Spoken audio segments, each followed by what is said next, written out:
believe in the ripple effect.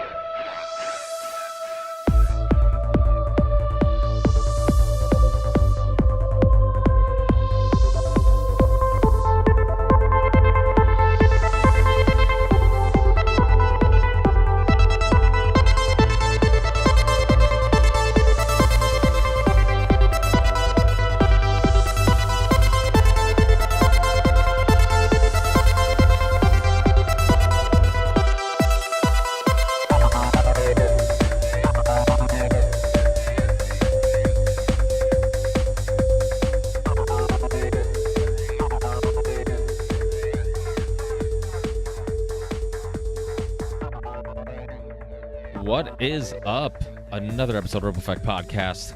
I'm your host, Ricardo Renz, also known as Ricky France, and first episode of 2021. Thank God 2020 is behind us. It was a great year for podcasting and the Ripple Effect Podcast and the new podcast that I do, the Union of the Unwanted, with Midnight Mike, Charlie Robinson, and Sam Tripoli. But outside of that, everything else sucked about it. So, but I did get to connect with a lot of cool people, and the shows keep growing. And I keep having the privilege of having these amazing conversations with amazing guests, like today, researcher, thinker, YouTuber. Well, I don't know how much longer on YouTube because he's been getting strikes, but he's on BitChute, Odyssey Library, MemoryHold. He was on the last Union of the Unwanted show. We did on supernatural stuff and UFOs, ETs, all that type of stuff. Awesome conversation. He's also been on Tinfoil Hat podcast. Check that out. It was another great interview and just super interesting, fun guy to talk to. We go down some real crazy rabbit holes where initially, we talk a lot about music and some of our own personal experiences in regards to getting into alternative media, but then we go deep into the whole pedogate thing, Pizzagate, Q, all that type of stuff. So it really fascinating conversation and fun conversation to connect with somebody who is able to just do the research on these really hard topics and put in the work to discuss it and expose it. And, like I told MemoryHold, I mean, one of the things that are the hardest are doing these shows on those type of topics because, they have to be done. We have to discuss it because it exists. It's in the world. Somebody needs to let the world know this stuff is happening and we need to put an end to it. But obviously, you go down some really dark rabbit holes. So I can't thank him enough for doing the research he does. And some other news. So this is the first episode of 2021. I am going to start doing Patreon podcasts. So if you're a Patreon supporter, in the past, what I've done is I let you know in advance who I'm booking, who's going to be on the show, all that type of stuff. I'll continue to do that. But I'm also going to do Patreon exclusive podcasts where you'll get the Zoom link. If you're on Patreon and you support the show financially, you'll get the Zoom link on my Patreon page, and you'll be able to join the show. And I'll do a episode with just the supporters, the fans, the people who support the show on Patreon. You'll jump in. You can jump in for as little or as long as you want. You can jump in and talk and chat, or you can jump in and just hang out and just listen to what's going on. And then I'll release that show as a full episode. So you'll be able to be on the RSS feed and be on the Ripple Effect podcast just by being a Patreon supporter. Should be fun. I'll be doing the first one very soon. If you're on Patreon, you would know when it is. It's actually going to be tonight, the 5th, Tuesday, January the 5th, 2021. But join the Patreon page and you can make sure you're on the next one. And if everything goes well, then I'll maybe do more and more of these. So that's one thing I want to tell you guys about. Of course, the Union of Unwanted is its own show, has its own RSS feed, has its own YouTube channel, and all that stuff. It's also on Float and Odyssey, similar to the Ripple Effect Podcast, which is now also on Float and Odyssey and all that stuff. So you can get both shows basically anywhere, BitChute, Float, Odyssey, all those places. Look up the Ripple Effect Podcast and you'll find it. I'm still on Twitter, Instagram, Parler, YouTube, all those spots. Follow me there. Facebook, I have a Ripple Effect Podcast Facebook page. I'll put all those things in the show description on our YouTube channel, and you'll also find it in the show description on Odyssey and BitChute and Float. I am pushing this value for value thing, so if you get value out of these conversations, if you find some value in this podcast, really consider supporting the show. Now I've given you one more reason to do it. And also I have a merch store, the Ripple Effect Podcast merch.com, where you can find hoodies, mugs, t-shirts, all that type of stuff. I also have a PayPal account if you want to tip the show. I think that's it. Enjoy the conversation. It was a super fun conversation. In December, I never really felt like myself. I felt like I was having some gut issues, some anxiety of the end of the year, of like the holidays, and then like, okay, how much do I buy for the kids and the family? Money's a little tight because of the crappy year we had in my full-time job and also my wife's full-time job. So I think all that anxiety and then like a little bit of lack of sleep and, I just felt like cognitively I wasn't there. I really didn't feel like myself. My energy was low. Cognitively, I didn't feel like I was sparking all cylinders. I just never felt like myself. Maybe I had a little bit of a cold that was kind of lingering around. Sometimes you have those colds that it's like they never really quite hit you hard, but they just linger around for long periods of time. So it was affecting my ability to kind of just feel normal and then my energy levels and all that stuff. So my point is now I feel much better. I think you could hear it in the conversation. We had a amazing conversation, and I couldn't ask for a better guest for my first guest in 2021. MemoryHold and I think, had a really fascinating conversation you guys are all gonna enjoy. And now I believe that's it, finally. So enjoy the conversation, and I will talk to you guys on the next one. Hope all is well. Peace.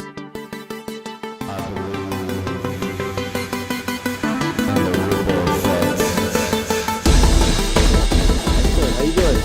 Good. Thanks for being with me, man. I appreciate it. Of course. Thanks for the invite, man. It's a super fun show last time. I couldn't toss up another opportunity like this to hang out, man.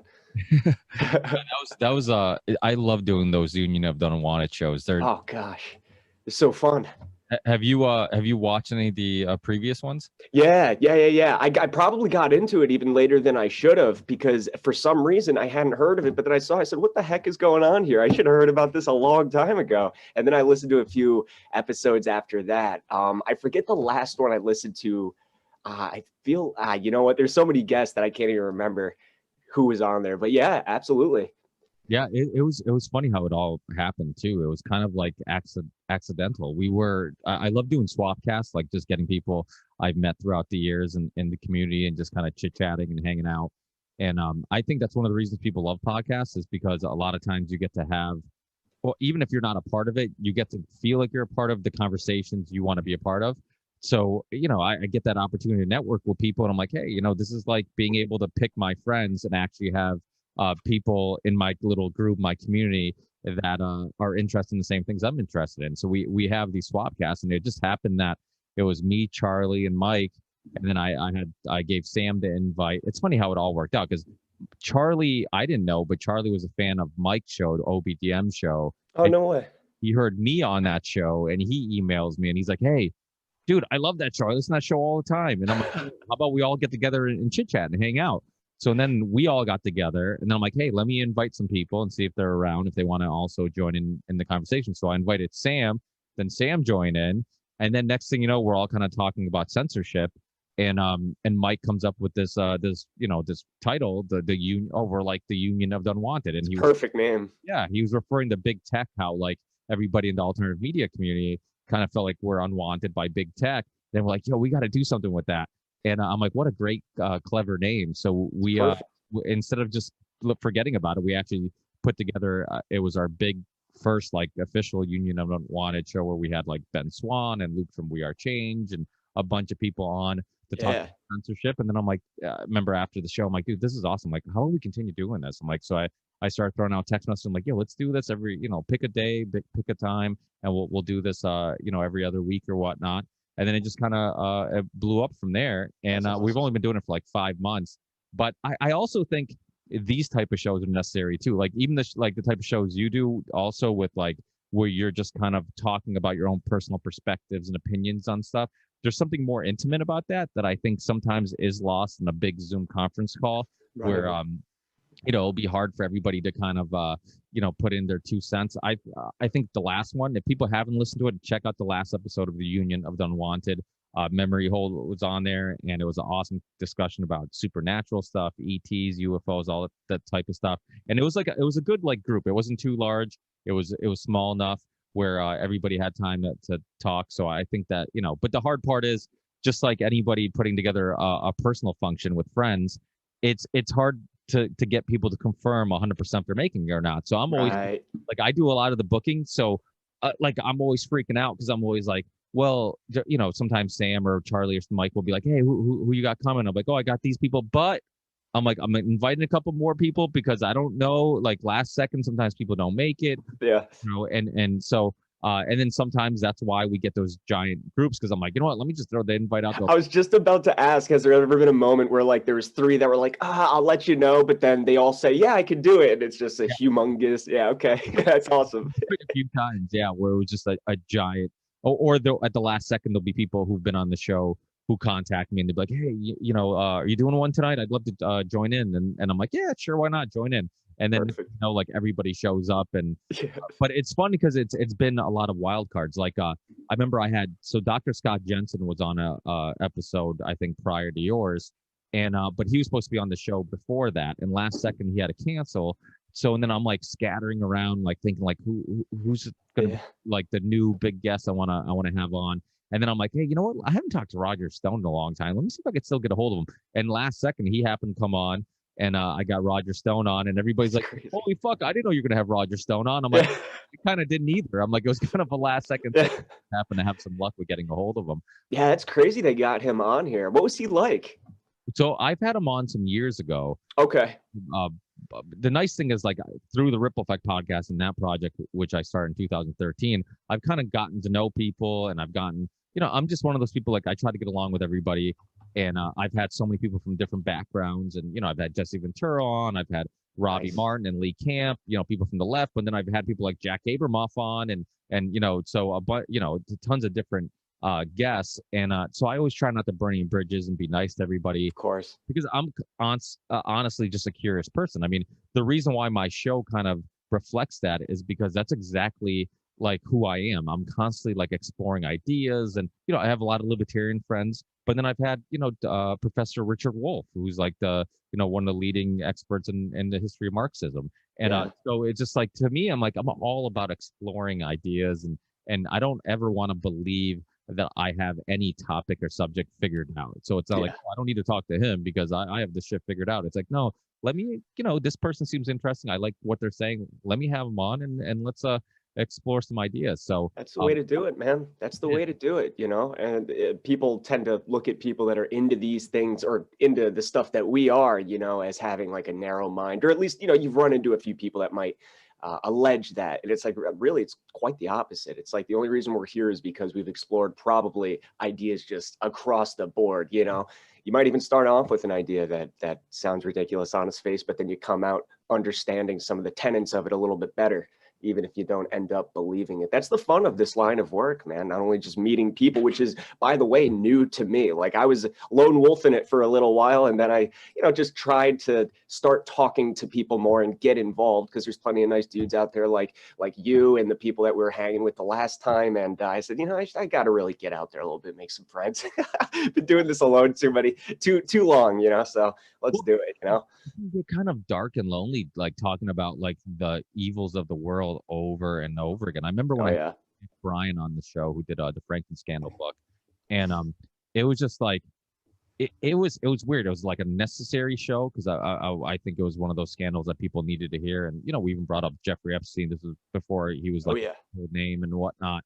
And but it's those type of shows. I'm like, I have to do shows on these topics, because I'm like, this stuff exists. People need, and it's not, you know, I'm a parent. I'm like, it's not easy to talk about this type of stuff, and hear about this trauma. And does it make you a little paranoid? Yeah, because we all have kids. We have kids that go to soccer practices. We have kids who you know, not mine necessarily, because they're not really old enough yet, but people have kids who sleep at friends' houses and whatnot.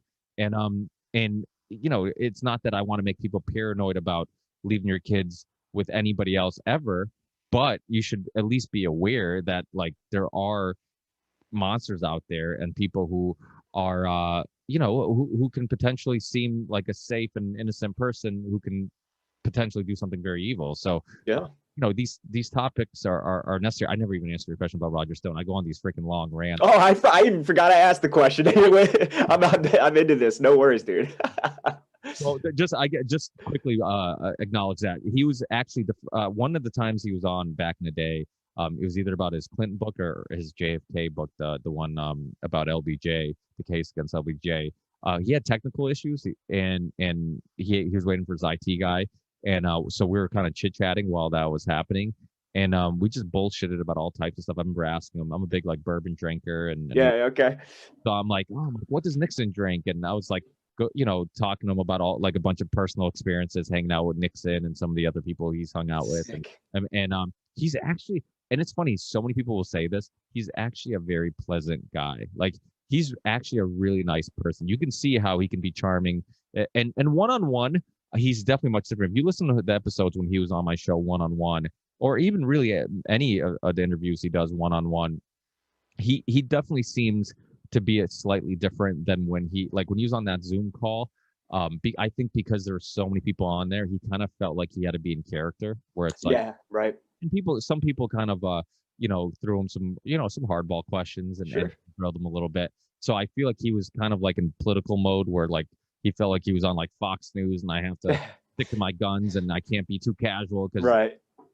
But outside of that, he's actually quite pleasant, and almost everybody that I know that have met him, they've said the same thing, where like you think this guy's like dirty trickster, like does all the dirtiest things to kind of get ahead in politics, wouldn't be a pleasant person to kind of chat with, but he is. And I guess, I mean, that's probably what makes him good at what he does. He's slightly charming and whatnot. And but I think even somebody like him who has done a lot of stuff I wouldn't agree with, right, if he's willing to come on to shows like mine and others and talk to people who don't necessarily agree with him on everything, and might grill him on stuff, and he's not afraid to kind of stray away from those conversations, then, and he's also willing to talk about the inside. Like a lot of times we're on the outside talking about what goes on the inside, but to actually talk to people from the inside, I think is it's a very unusual experience, and it's a great way of getting real information directly from the people who are involved. Right. Yeah. And there's no parameters really. I mean, to get on a show like yours, is there's no limit to the information bandwidth, right? It's like you don't have to be in character, right? So you can kind of loosen up a little bit if you wanted to, but we can go for an hour and a half, we can go for 3 hours, we can, just say your piece. And if you pair that up with someone that's willing to speak about the inside, as opposed to say like an outlet, like just name any mainstream outlet where it's like by default there's limitations. I mean, that's fantastic. That's the real way you want to get the information, which is so fascinating about the entirety of alternative media, which comparatively, only having really gotten active in 2016, this is still fairly new waters compared to, you've been doing this since 2013 under Ripple Effect Podcast. It's like, you guys have been at it for a long time, and that's why I figured I gotta jump into the waters here. It's like I want to become a part of it. And it's like, that's awesome that you get you'd be surprised the opportunities and the people you meet. That's the first thing I started to think of when like a few people started watching my show. I'm not like humongous, obviously, but it's like the people that watch, just great people, and those that sometimes reach out or that I'm able to reach out to. It's like, sometimes I would never really expect that they're even interested in these alternative viewpoints, or, it's just nice surprises. A lot of times people are afraid to speak up or say, something intrigues them, then all of a sudden you kind of see them pop up in a show, or like you get contacted by them, and I'm like, oh, cool. All right. Nice. Are you a sports fan by any chance? No, you could take my man card away on that one, man. I know the basics. I'm actually pretty athletic, but in terms of viewing it, I don't really watch too many sports. I know the basics though, so it's like if I were to go to a game, I wouldn't be. The reason I ask is because what you were saying is so true. So I had John Burkis on. Remember that show, Sports Science, that was on Sports Center? I actually do know that one. Yeah, the blonde guy who'd always he would kind of break down, how some scientific aspect of how a human body works or how an athlete does something. Yeah. Well, he's been on my show, and I remember after, and I mean, I'm saying this, I think this is the first time I've said this on the air. After we got off, after the show ended, he's like hit me up real quick, and he's like, "Hey, can we still chat for a little bit?" I'm like, "Yeah, why not?" So we're talking, and he's like, I can't remember which one specifically, but he's definitely like, hey, I watched some of your shows. He's like, you don't know how many of these conspiracy theory rabbit holes I've been down, and he's like, I just can't talk about it on air. So we end up like talking for a while. So it's exactly like you said, like a lot of people are, because of public shaming or being pigeonholed as a conspiracy theorist or anti-vax or whatever like trigger word they like to use to kind of discredit everything. Arbitrary titles. A lot of people they also have their doubts about a lot of the same things we are questioning. The only thing is, like you said, publicly they're a little afraid of speaking out because of those labels. But the nice thing about this community, like you said, it's awesome when people like yourself are willing to be like, okay, well, I'm doing my own thing, but you know what? Let me connect with you. Because once you do that, like you said, you realize like how nice everybody is, and how, the thing is, people can watch your show, they can watch my show, they can watch, we're not necessarily competing with one another. Yeah. We can help each other out because nobody's a real threat, and exactly. Like my stuff's all open source, and I tell people, like, post it anywhere, I don't care. I have very much that James Corbett type of philosophy in regards to like the information's more important than me getting the traffic directly. So like, do whatever the hell you want to do with it. I just want to get the conversations out there. Yeah.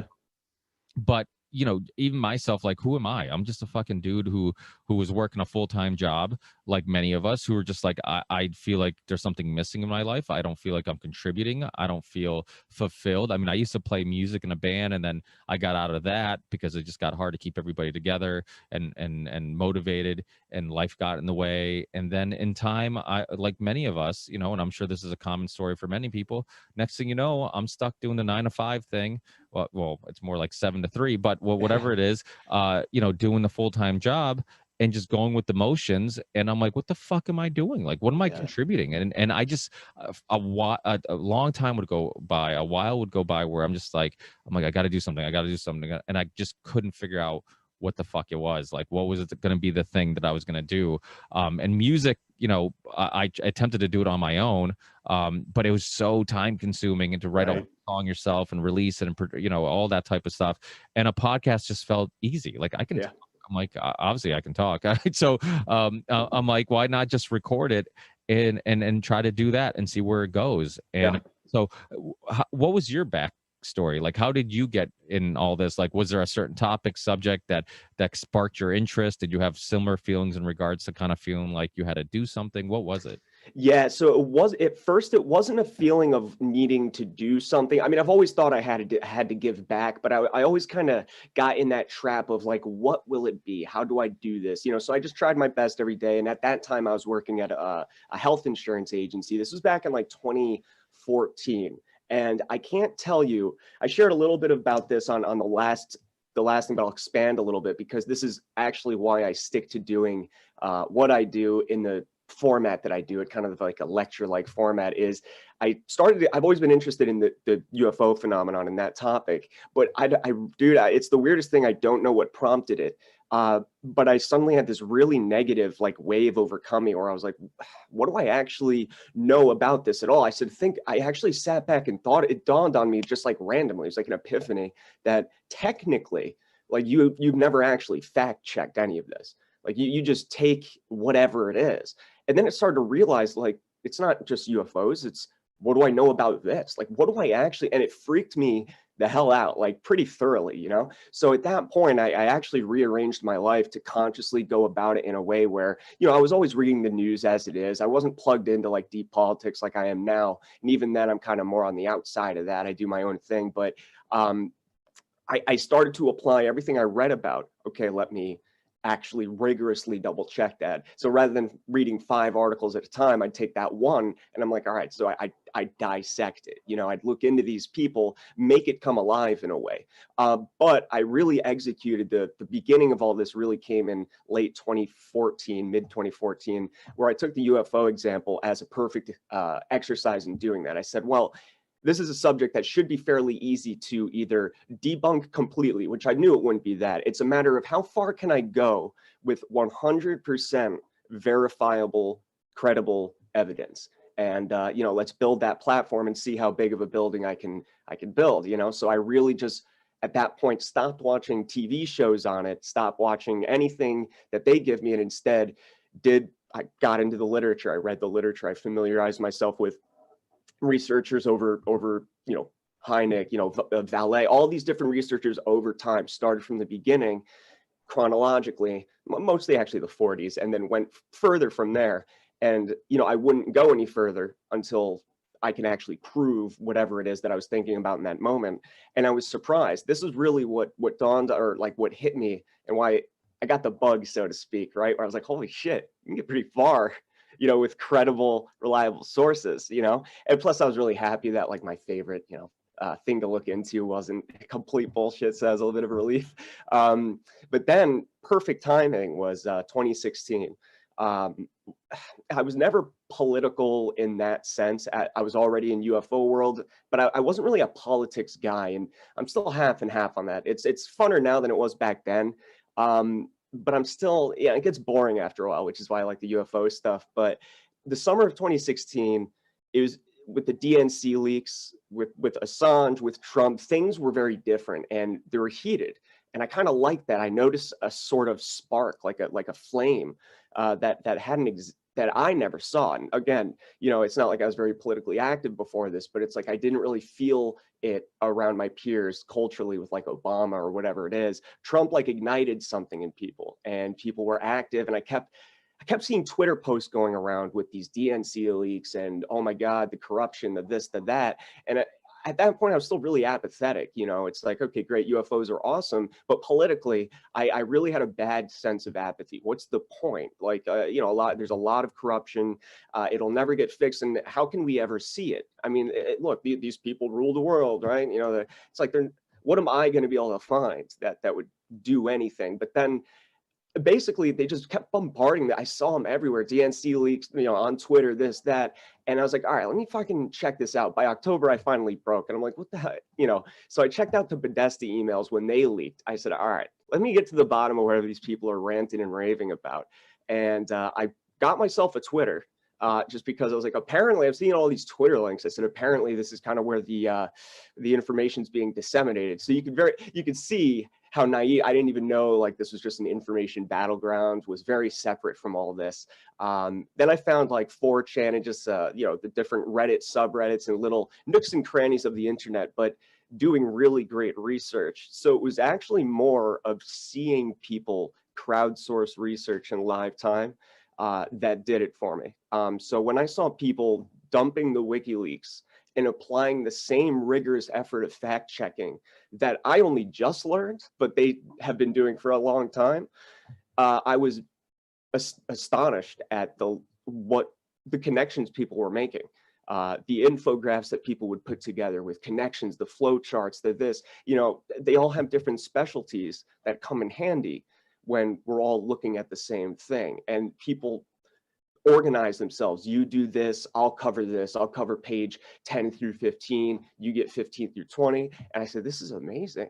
And then I really, really ramped up when I started to see that work had direct effects on the mainstream media and some elements of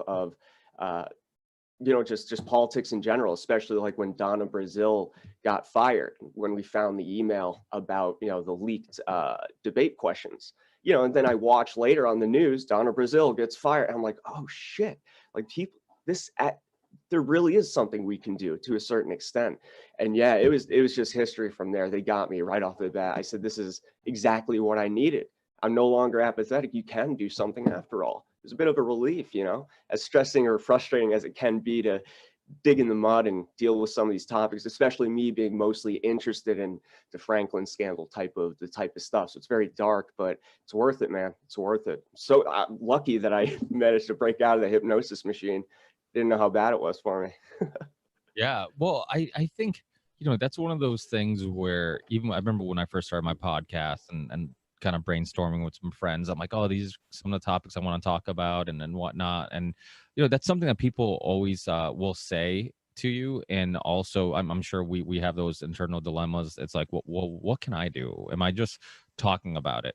But I think talking about it, we kind of dismiss as it's not something that is doing anything, but I think it is. Yeah. I mean, we you know, us as you know, it's funny because people have been using this word I've never saw myself as an influencer, Yeah. but I guess if you're a YouTuber or, you know, content creator, I guess you're an influencer. You're Yeah, influencing. I struggled to find the words too. You know, from me, I didn't expect anyone to watch the show. I was making videos at that time already. I basically planned on doing what I'm doing now, but basically specifically for UFOs. So I had a new channel set up. I got on Instagram, you know, to disseminate. Just I got across the board. Podesta emails hit. I said, well, I was already filming like just sketch comedy shit with my friends, you know, nothing too serious, but I was always making little short videos and stuff like that, not really posting them anywhere. But then I saw people like you and, you know, people doing the same type of thing. I said, I am pretty savvy with video editing and creation of videos. I said, this is right up my alley. I mean, and this is the first time I felt like a passion like that within me ignite, you know, aside from like skateboarding in middle school or something like that, you know.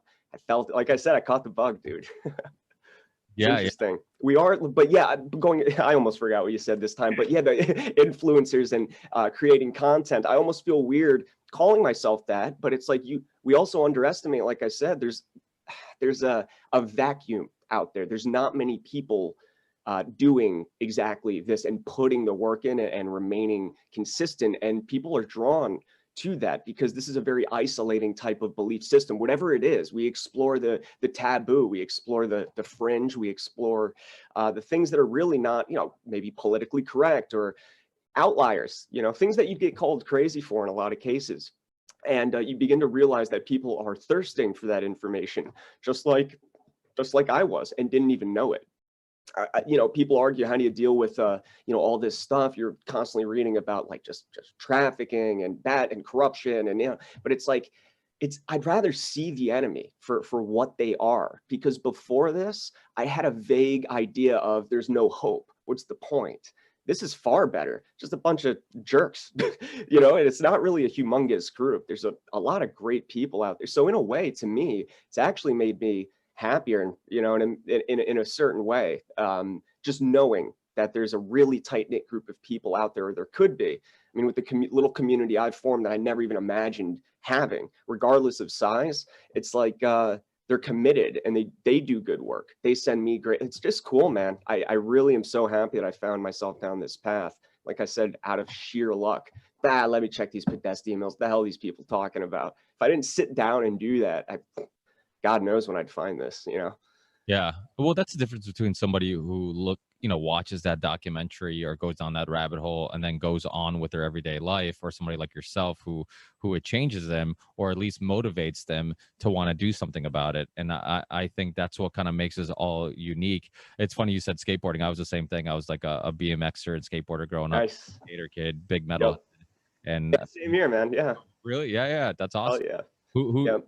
how old are you, if you don't mind me asking? No, that's cool. Yeah, I'm 29. Yep. So 91, I was born, and yeah, did a lot of skateboarding when I was younger. I didn't BMX into skating. Kind of took over. I quit, like, you know, playing baseball when I was super young. I BMX'd even when I was very young. You know, I hit those the tracks. I have vague memories of going to those tracks, and you know, it was very competitive, too competitive for me. And then I eventually tried baseball, got into that for a little bit, but then skating was where it really ramped up. You know, we're always producing skate videos. We were going out and just, it was awesome. Just putting my body through absolute hell, you know. And in terms of the music, that was very much what I was into. Probably more like newer forms, stuff that like veteran death metal fans would probably shit on, but I still like it for what it is. You know, things like metalcore, deathcore, After the Burial, Between the Buried and Me, bands like that. If you ever heard of them, went to see Mastodon. I saw Mastodon live, shit like that, you know. And as long as it's similar to that,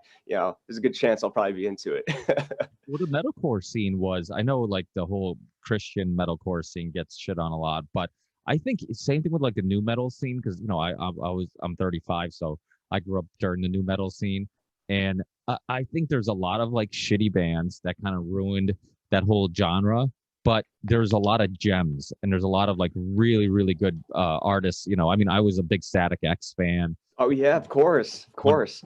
1 Minute Silence. I had the singer on my show. Yeah, Fear Factory. You know, I had Burton C. Bell on the show. I had Mike Martin from All That Remains. He's been on my show. Oh shit. He's from the same town that I. What? No way. That's awesome, man. Yeah, of course. That's All That Remains is one of those like early bands that I really got into, because it's like my dad made sure to raise me on like Pantera, Anthrax, Metallica. Like he just instilled me with like, that type of shit stuff.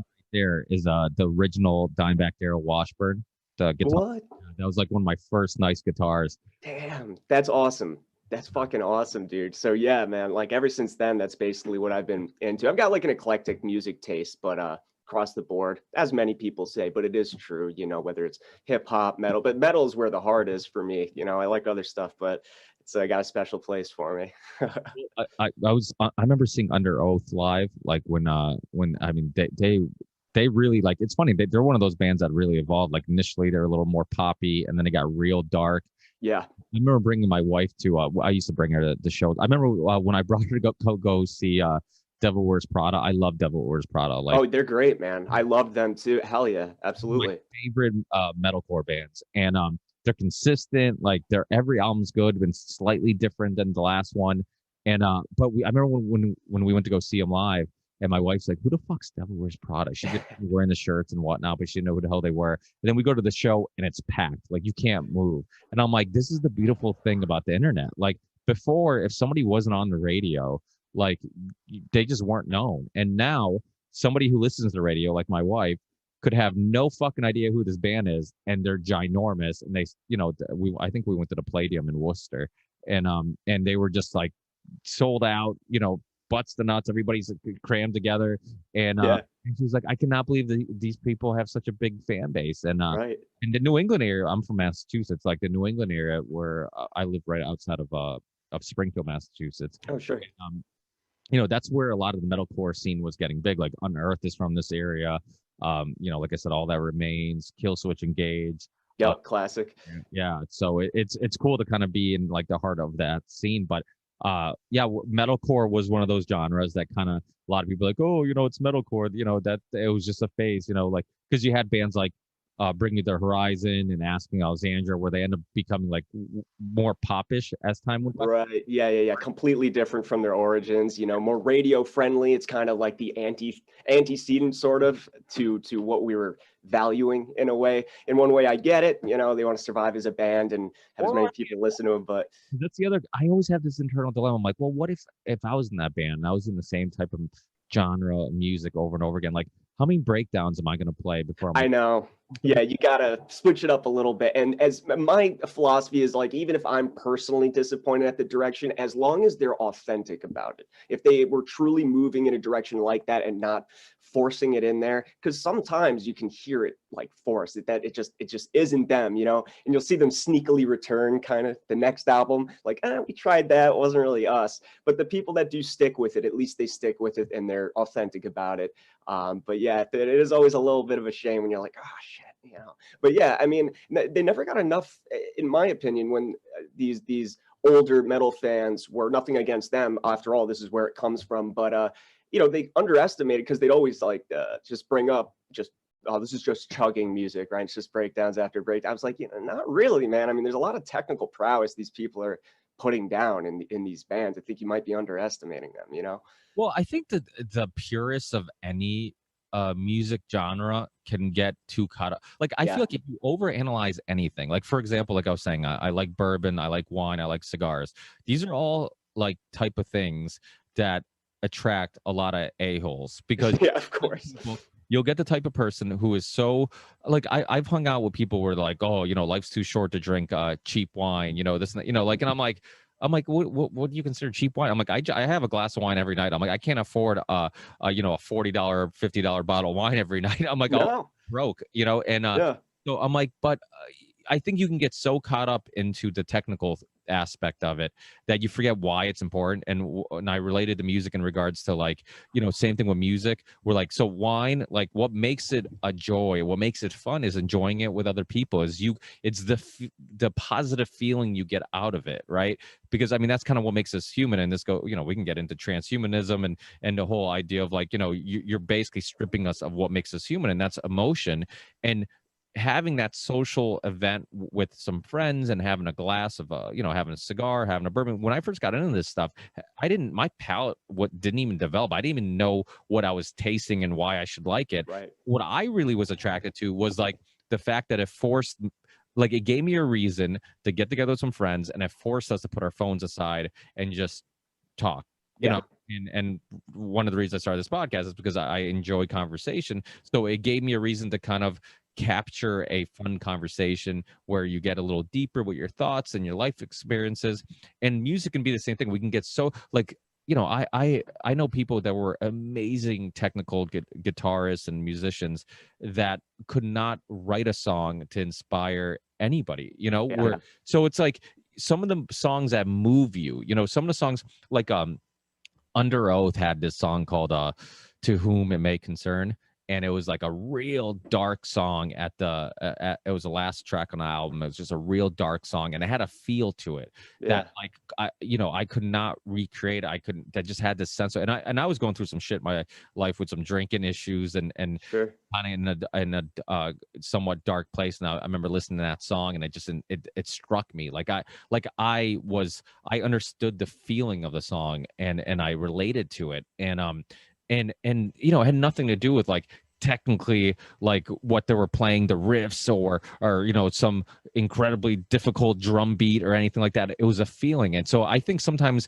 people can get, like I said, so caught up in these technical things that it's like, well, how do you feel when you listen to it? Yes, like, exactly. Do you like it? That's it. Do you like it? You know, and after that, pick it apart if you want, right? But it's like, how do you feel? Like you said, when you listen to it, just let it speak for itself. After all, it's what music is supposed to do. It's not like people listen to music to just pick out the beats like intricately. They listen to it because it makes them move a little bit, you know, inside or outside.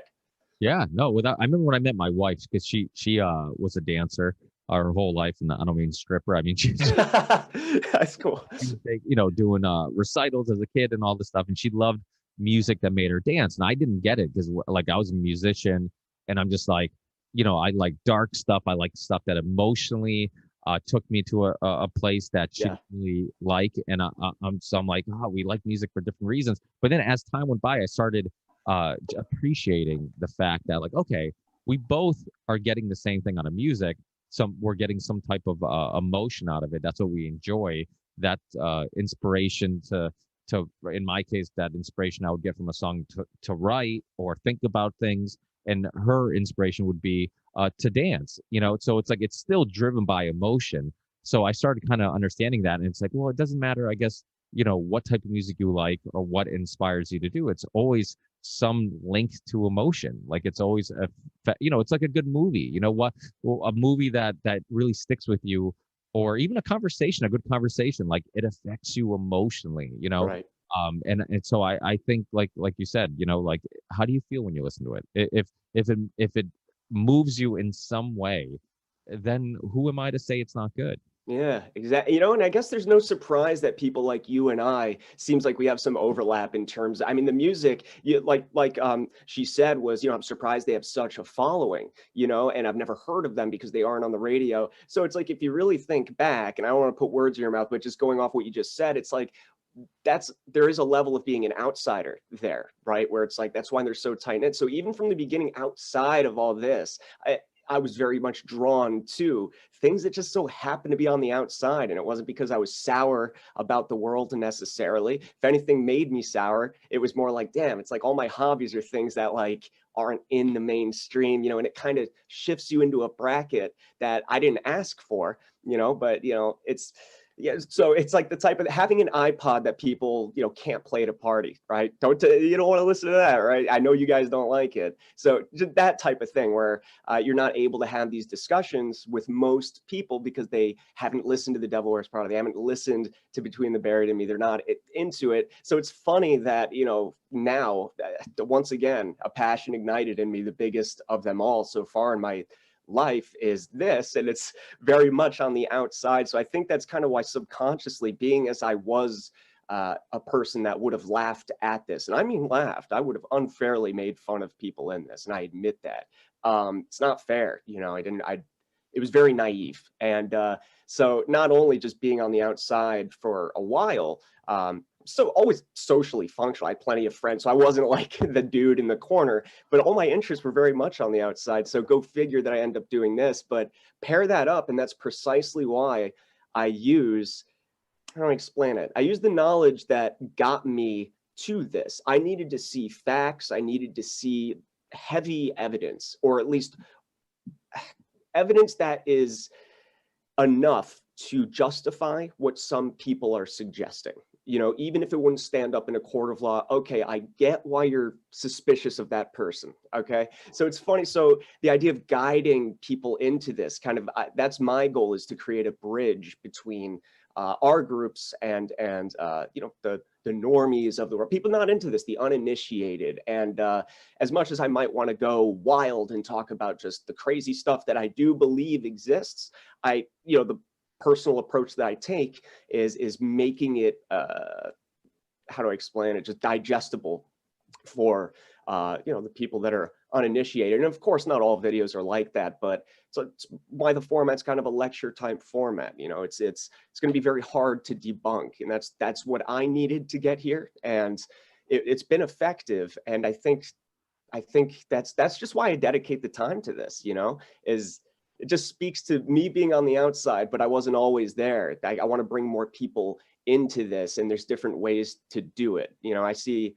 a lot of them, like I would be scared away by, because it's not like I'm as unfamiliar with conspiracy theories. I was always reading about 9/11, like the basics, you know, but, you know, mind control stuff, never believed in it. But there's documentation to suggest, hey, at the very least, it was an objective. You can argue how successful it was.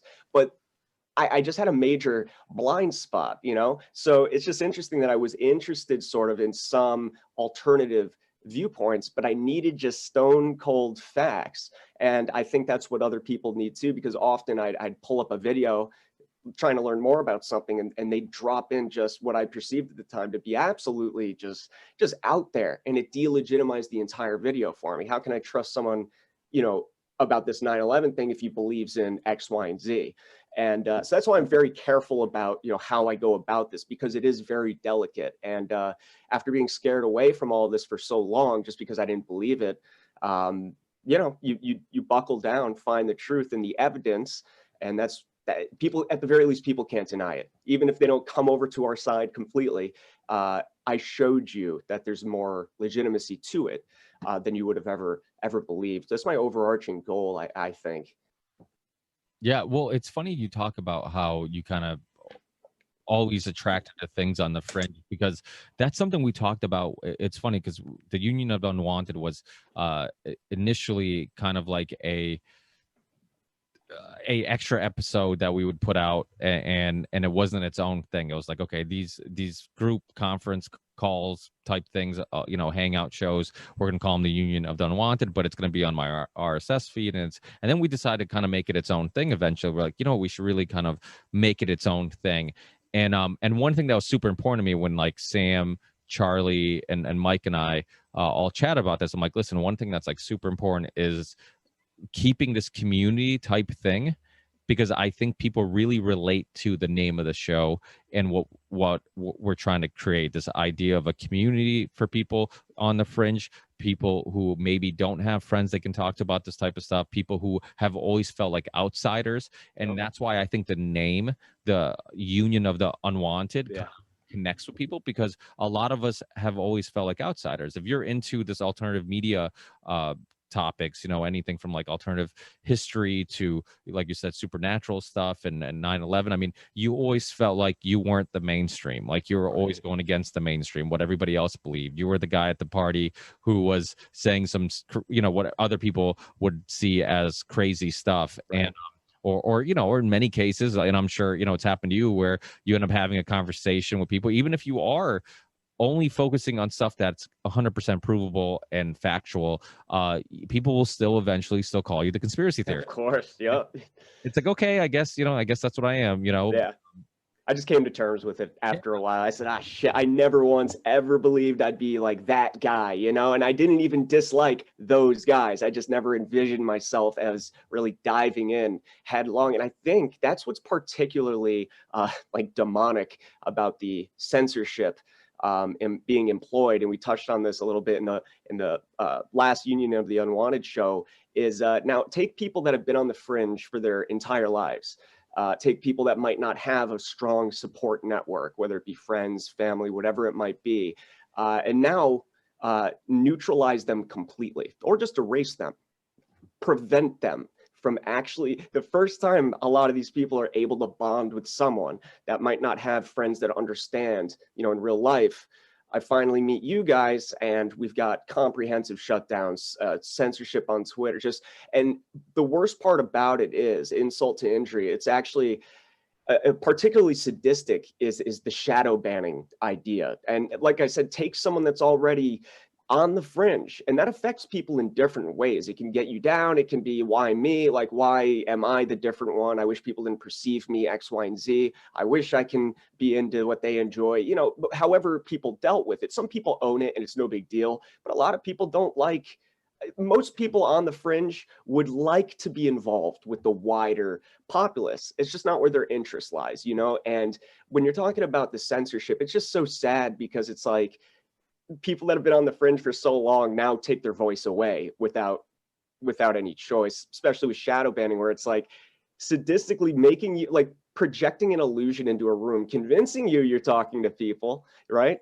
And then just, you're not at all. You're talking to no one. You're talking to a projection screen. And it starts to eat at you. Maybe my work isn't that good. Maybe my content isn't that great. And, maybe people don't just don't like me, you know what I mean? Or like my work. When in reality, you're being algorithmically pigeonholed, put into a corner, similar to, I don't know, maybe your experiences your entire life when you choose to listen to an obscure band, right? That you can't discuss with anyone about, really, save for a few folks or whatever, or if that makes sense, right? Oftentimes these people that are on the outside will find forums, will find video, will just content creators that they can vibe with if they don't have it in real life. And now we're being separated from each other in a way, which is why, like you said, the union of the unwanted, it speaks to me as well.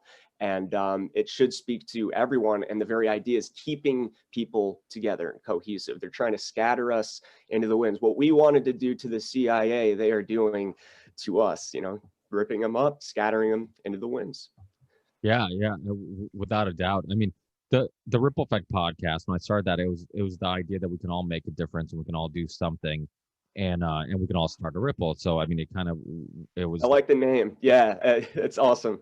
Yeah, and really the show's become an example of it, because like I said, I was doing a typical full-time job, just wanted to start a podcast, and little by little kind of just started. I mean, a little bit was a lot of hard work, because one thing, I know you do a different type of show. You don't book guests, but I would write so many fucking emails. People are like, "Oh, how did you get this person on?" I'm like, if you only knew how many emails I would write out, or how many hours I would spend searching websites, Facebook accounts, Twitter, like whatever, looking for some contact information. So I mean, it definitely took some time, but I was motivated to just, like, I want to get in touch with these interesting people. I want to have them on, and then little by little it grew, and now a lot of other content creators have hit me up, similar to when people contact you and say, hey, like, your story has motivated me to start my own show or whatever. And I'm always right. Dude, start your own show. You need help? Yep. People email me and write me on social media all the time about, like, hey, what do I need? What do I do? What do you, I'm like, do this, do that. I'm like, if you need a guest, I'll come on your show. And yeah, those are the best emails, man. Those are the best when people message me, and whether it's like, this really woke me up, or I showed this video to a friend that doubted it and it changed his mind, or at least, those are the greatest. But more importantly, in my opinion, actually, I'd put them equal, to be honest with you, to inspire someone to create themselves. Like, if you're a creator, you're good in my book, as long as you're creating what you think to be good for the world, right? And not something that's a net negative. Like, so when people contact me and say, I'm really interested in doing something similar, what do I need? Like, what editor program do you use, or what, I geek out over that. And once again, it's no surprise I'm here forever. It's like, I was more involved, like with bands, obviously I would love their music, but I would listen to endless amounts of interviews about the craft and how they perfected it and grew. So I was always seeking a craft to get better at. Skateboarding, I got pretty good at that. I got pretty nasty. And, it's no wonder that I really buckled down with this too, and just want to get to it. And when you start to actually see the results after years just doing it alone, and mind you, I'm still new comparatively, right? 2016, but it wasn't until 2018 where I even got to chatting with like-minded people online, and then to think that they'd not only watch stuff that I even do, but message me and say that I'm interested in doing this. What do I need to do? I'd say the same thing. I'm like, listen, when you do that, hit me up, because I'd love to come on, just say the word. I'll tweet this out, I'll share stuff, like we're in this together. It's like, I actually my aim is to kind of create like a self-sufficient, like, creative ecosystem. So it's like, if viewers of my show make music, right, I'd like to, because I'm a sucker for making like montages and like compilations for intros and stuff, just little funky things, funny stuff sometimes. It's like, send me your beats and I'll use it, I'll credit you, you're already a viewer of the show. And then it's a cycle. If you do graphic art, if you don't mind, I'll throw it up as a banner, and I'll give you credit for that. So it'd be very cool to have an entire ecosystem of creation that feeds itself with the very community that you worked very hard to build. So I'm hoping to one day achieve that, and it's coming along. It's a lot of fun, man. So yeah, I agree. When people hit you up with that, it's like, yes, it really is making an effect, and especially to make people want to create. It's no easy task, especially if they go and do it. Yeah, that's the thing. Like, the amazing, and I think it was the Truthzilla guys that said this. It's like, we're not just inspiring people to think differently. We're actually now inspiring people to actually do differently. They're actually Truthzilla was one of those people where I remember them hitting me up. We have this idea of a podcast and this and that. I'm like, dude, they're like, what do we need or whatever? And I'll just give them some advice. And now, they're doing really well, and they're starting to get a good following and whatnot. Who is this? I'm sorry, I didn't hear the name. Truthzilla. The Truth. Oh, okay. Yep.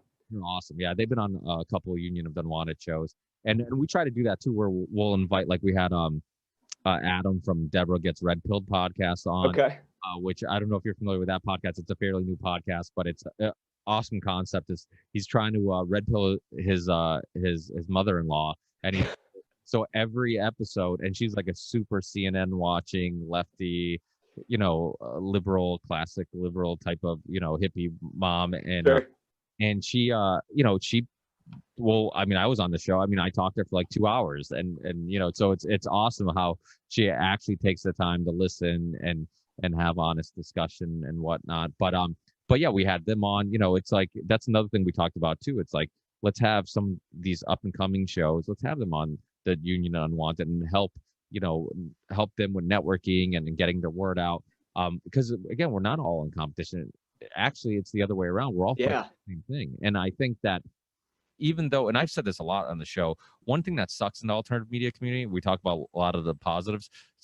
One of the things that sucks, and you don't, at least in the bubble that I've built and try to live in, I try to filter those people out. But there's a lot of people out there who will discredit somebody completely because of one disagreement, or and I won't say names, but there's some people out there that are notorious for like shitting on somebody because they disagree on, one piece of work. And it's like, wait, like you're assuming their intentions, like their intentions are to deceive somebody, or they're dumb because they got this wrong. It's like if they're fighting for the same thing I'm fighting for, then fuck all those other disagreements. I don't care. Like we can figure that out later. But as long as like you're trying to do the same thing that I'm doing, and that's like try to have more freedoms and rights and fight against government corruption, corporate corruption, like those type of things, like then we're on the same team regardless if we agree on everything or not. Exactly. It's the infighting that'll ruin us. It's not like we have, it's a bigger group than you'd think, but it's still a very small portion, going back to the idea of so many people out there that are looking for this information, but not many people doing. I know there's a lot of people, but compared to, just name the endeavor, name the hobby, there's probably more of them than there are us. So it's like the infighting, it kills me, because it's like and I thank God I've so far managed to avoid this. Number one, I don't bring up anything about any other content creator unless, of course, they're constructive criticisms that I believe could be beneficial to the current conversation that I'm holding. And even then, like that could be a constructive criticism within someone that just edited a masterpiece of a film that I can never touch with my current level of editing abilities. So I'm not claiming to be better than anyone else, but I wish, maybe he could have mentioned this, things that would actually benefit. But if we come to actually taking someone down as being, oh, he's just a grifter, he's a shill, he's a, he's a plant, this, in the circles I run with, there's a lot of distrust. And I actually kind of went on a little bit of a rant the other day in a stream, and some people in the chat, and they're good friends of the show, by the way, but there was one element that I disagreed with very passionately on that was, comedian Tim Dillon. I'm not like super familiar, right, 100%, but he makes me laugh, number one. So if we're talking about music speaking to you, I don't know Tim. I had never talked to him. I don't know I don't know his beliefs. If you were to put bullet points, if I would believe them, but some of the stuff that he drops through the channel of comedy, whereas I'm, super serious and trying to loosen up a little bit, make it more fun. Being serious all the time is a little bit of a bummer, but that's another door to the truth. I think we might have even mentioned that last time too. And people were just thinking like, nah, Tim, he's he just kind of came out of nowhere. You really trust that guy? I said, listen, I said, I don't like that. Show me how he's an Israeli shill. Show me how he's a David Brock internet, like a disinfo. Show me, and I'm like, how do you know that he just blew up out of nowhere? Because you just discovered him? I mean, this guy's probably been doing comedy for a decade, at least, because he's on Rogan, he's a shill. Yeah. I mean, everybody has a breakout. I mean, not everybody, but a lot of people have a breakout moment or time in their career. It does, if you weren't following them, it does seem like, oh, they just came out of nowhere, right? And yeah, it's not like it's not credible. There's people that are paid to do this, but I need more. This guy doesn't have a history, as far as I know, of like negative things or sabotage or making us look foolish. I mean, I've just seen good things. And I said, and I told my good friend of the show, like I said, a few people shared this. I said, I think you don't want to live in a world where you can't trust anyone. I said, what about me? I said, I've gotten more views now than I ever have, but I'm still very small as a content creator. And it's like, what if something happens with me where I have a ton of eyes on me? Like, am I suddenly, a plant? Am I a shill? I said, I go out of my way to like prove to you, I don't have to show my face. I run in circles where a lot of people remain anonymous. I put my face out there. My name is floating around. It's like my room is kind of a mess. Like, I could clean up a little. I'm not an agent, and you don't want to live in a world where you can't trust anyone. Always remain open. But the music stuff, because it's like if a band breaks out, we kind of had this discussion already. Like the band breaks out and their style changes. We don't know if it changed because of the money, like they're getting paid to do it, or it changed because that's just how they evolved, And so just because somebody's successful, it doesn't mean we know their intentions. Like we for sure know. And Tim, I mean, I've had Whitney Webb on my show a bunch. I'm, she's awesome. I'm good friends with her. I don't see, and she's a very good researcher. I don't see her going on Tim Dillon's show if she thought that there was anything sketchy about him. Right. And Whitney's a very good researcher. She probably could find something on Tim if she wanted to. Yeah. I trust Whitney. If Whitney, felt that judgment was the right judgment, I don't have anything to prove otherwise because I trust Whitney. I mean, God's sakes, I mean, her research speaks for itself. It's incredible. And he like, I know people who only are into comedy podcasts that listen to Tim Dillon, and he exposes those people to Whitney Webb's work because he has people like her on and he does talk about certain things. So to me, it's like, you know what, just because you disagree with him maybe on something and now you think, oh, I caught him because now he's spreading, misinformation or disinformation, or maybe he just disagrees with you on that one topic. Right. That's the other option too. I mean, that's the other thing. Like, people get called a shill all the time just because you disagree with them on that thing. Yeah, I hate it. I can't stand it. It's so damaging. And the idea of Rogan being a gatekeeper, make of it what you will. I'm not even going to touch that as an argument. Believe it, don't believe it, whatever. But the idea of someone going on that show automatically kind of makes them, puts them in that light to some people, right? Tim Dillon gets on there. And I'm just using Tim Dillon as an example, fill in the blank with whomever. And I said, listen, if Rogan were to hit me up, okay, it's like, I'm not going to deny the opportunity because I think he might be a plant. No. What I'm going to do, Even if he told me in the green room and my worst idea was realized and Rogan says, you can't talk about this, you can't talk. And it turns out he really is kind of a gatekeeper. You know what I would do? I would drop bombs. Artillery, just shell the shit out of his show. And then, let the audience watch him squirm, oh, okay.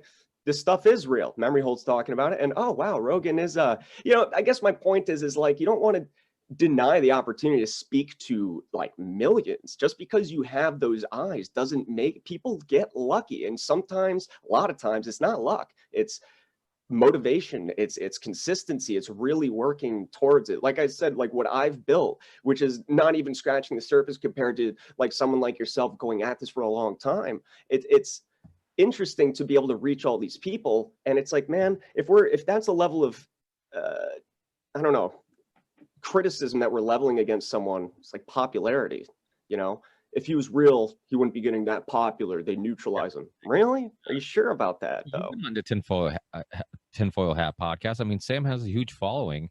Yeah. And, I mean, anybody who spent any time talking to him, he's a sincere person who really is intrigued with these topics. And just like anybody, I mean, you might disagree with him on a thing or two, but he's an honest, curious person who's willing to go down these rabbit holes publicly and ask these questions. And I think when you go far enough down these rabbit holes, I mean, I've had Eddie Bravo on the show. There was nice. the flat Earth. Eddie Bravo, this was pre-flat Earth Eddie Bravo, but he he's another guy he has a huge following, right? And he's very popular and because of music and martial arts, and he's another guy who's a really talented musician and whatnot. And yeah, I mean, people will be like, oh, he's a shill because he believes in flat Earth or whatever. Like, or he just, he went down that rabbit hole. There's something about that movement that spoke to him, that made sense to him. But he's best friends with Joe Rogan, gets to go on that show and bring up, I mean, he's brought up James Corbett's work on there. He's brought up, Ryan Dawson's work on there. He's brought up, people who would never be discussed on that platform. And exactly, they're plugged in. He's plugged right into that name and looking for that. So I mean, to me, yeah, I mean, it's doing more good than harm, I think. And I mean, the only problem is now, like I said, people are going online and Googling these people. The problem is, like you said, with shadow banning and censorship, it's become harder and harder to do that. I know you're on BitChute. Are you on Odyssey yet?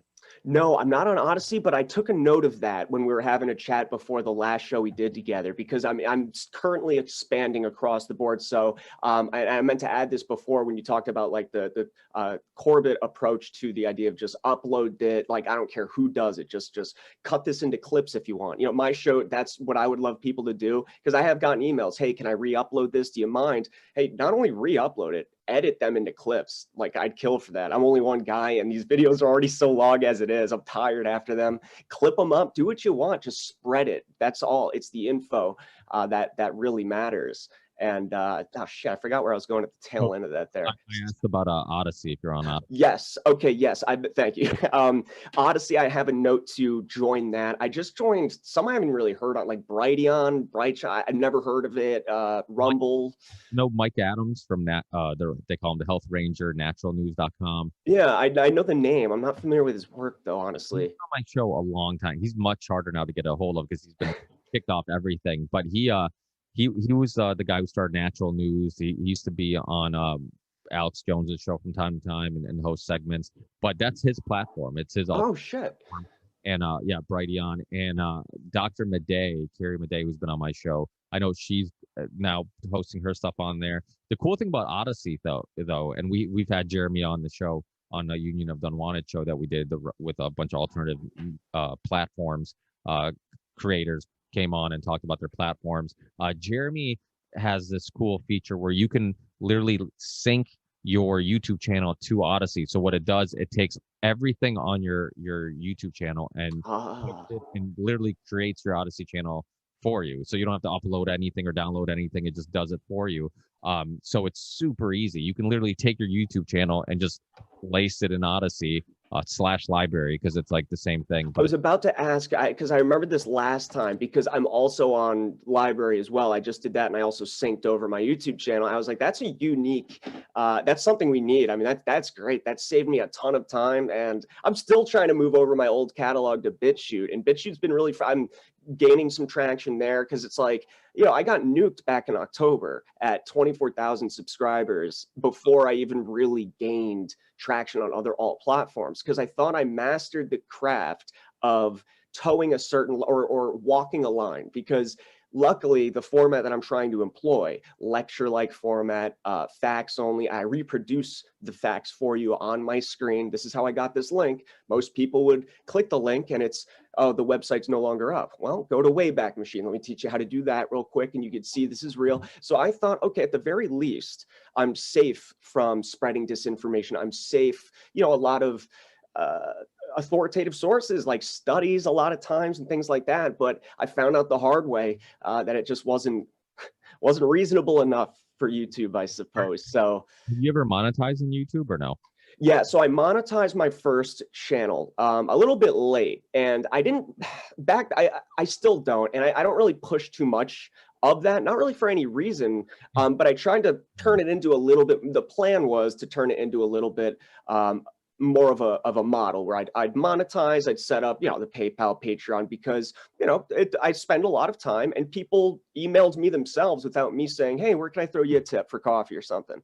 I said, oh shit, I never really actually thought about doing that. And after I started working with Mouthy Buddha back in August to do the Pedogate, just help with a little bit of research, there was an influx of viewers, new viewers, great people, and I didn't really have alternative platforms ready, let alone like a little bit of a mini baby business model, you know what I mean? And I guess it worked out for the better, being they ended up just erasing me as it is. So I'm kind of rebuilding and starting with all of that across the board, having it ready and really dedicating time primarily to like BitChute and DLive are like my two focuses at the moment. But these other platforms seem really promising, Library, Odyssey, and the other ones too. Odyssey Kind of exciting. are the same. They're the same website or same thing. Same. Jeremy created it, and it's so Odyssey's the one that is going to be the nicer looking one, and I think the Library is where like it's going to be kind of like the deep web where everything's available on there. And I think Odyssey, I think eventually is going to be like a YouTube competitor where you're going to, maybe even have ads and whatnot, but everything will be available on Library. Maybe I think I don't know. He explained it. I'm not quite sure exactly how he's going to do this. I know that if you look at Odyssey, it's much cleaner. It looks more like YouTube. It's actually super cool. It has all the same features as YouTube. You can like things, subscribe. What's their website? Do you know it off the top of your head? Yeah, odyssey.com. So it's like ODSYEE.com. Perfect. Excellent. Just making a note here. Yeah, because I don't want to forget to get in there. I'll definitely look that up for sure. Yeah, so your stuff might already be on Odyssey because you said it's on Library. Because if you put it on one, I believe they're on both. I was just about to ask that. Yeah. I'm on odyssey.com right now. Yeah, it's did I say this right? ODYSEE.com. And then perfect. If you go on there, yeah, it says MemoryHold 2.0. Perfect. Yep, that's me. That is me. Excellent. Yeah, I thought I actually did look on Odyssey to see if you were there. Yeah. So you are here. Yeah, so you're on both, and perfect. So that's awesome. Yeah, and so it's basically super easy for people who are listening. If you want to end up putting, put your YouTube channel on Odyssey, it does it all kind of for you. And then Float's the other one that they're really awesome too. I'm actually going to have Kingsley. Kingsley's been on. He's Kingsley Edwards. He's the guy who created Float.app. It's kind of like a Facebook competitor, but he has it's like Facebook times 1,000, because on their website, and they have an app, which is really cool. Like Odyssey doesn't have an app yet. Library does, but Odyssey doesn't. It's weird. But there are some cool features, like on Odyssey, you can actually sync it to a Chromecast, or that little like square that pops up when you can sync it to a Chromecast. Yeah, that's a good function to have. Like for an alt platform, that's all. Because I personally don't use that function a lot, but I've underestimated how many that do. And number one, I don't know why I don't use it. It's fantastic. I don't know why I never utilized it, whatever.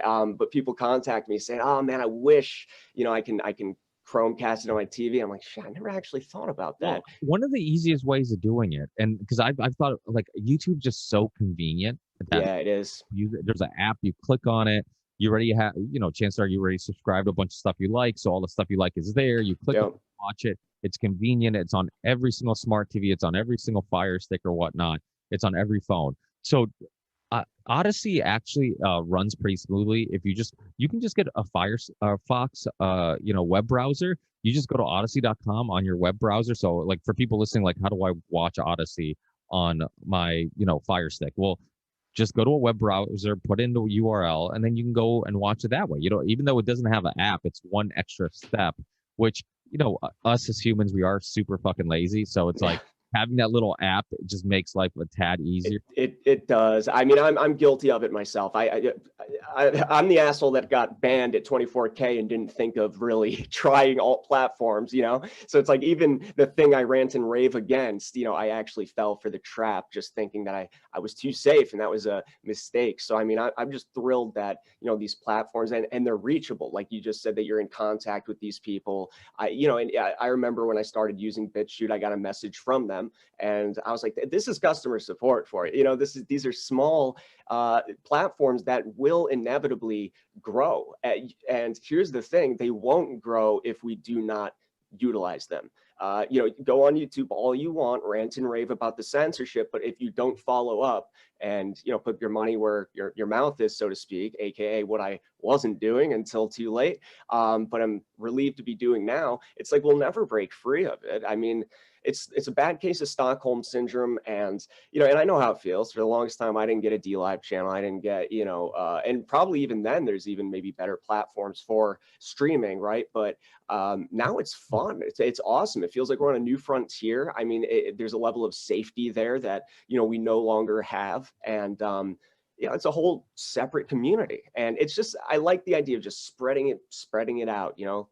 Doesn't matter where it is, doesn't matter what format. Upload them everywhere. It's time consuming. Try to upload all these videos. I wish I had like an assistant and infinite money just to be able to pay someone just to upload stuff. Thank God for the transfer feature for Odyssey and Library. So there is a solution to that problem. So I was the same way. I wasn't on any alternative platforms until literally like maybe a month ago when I got all these alternative platform guys on the show.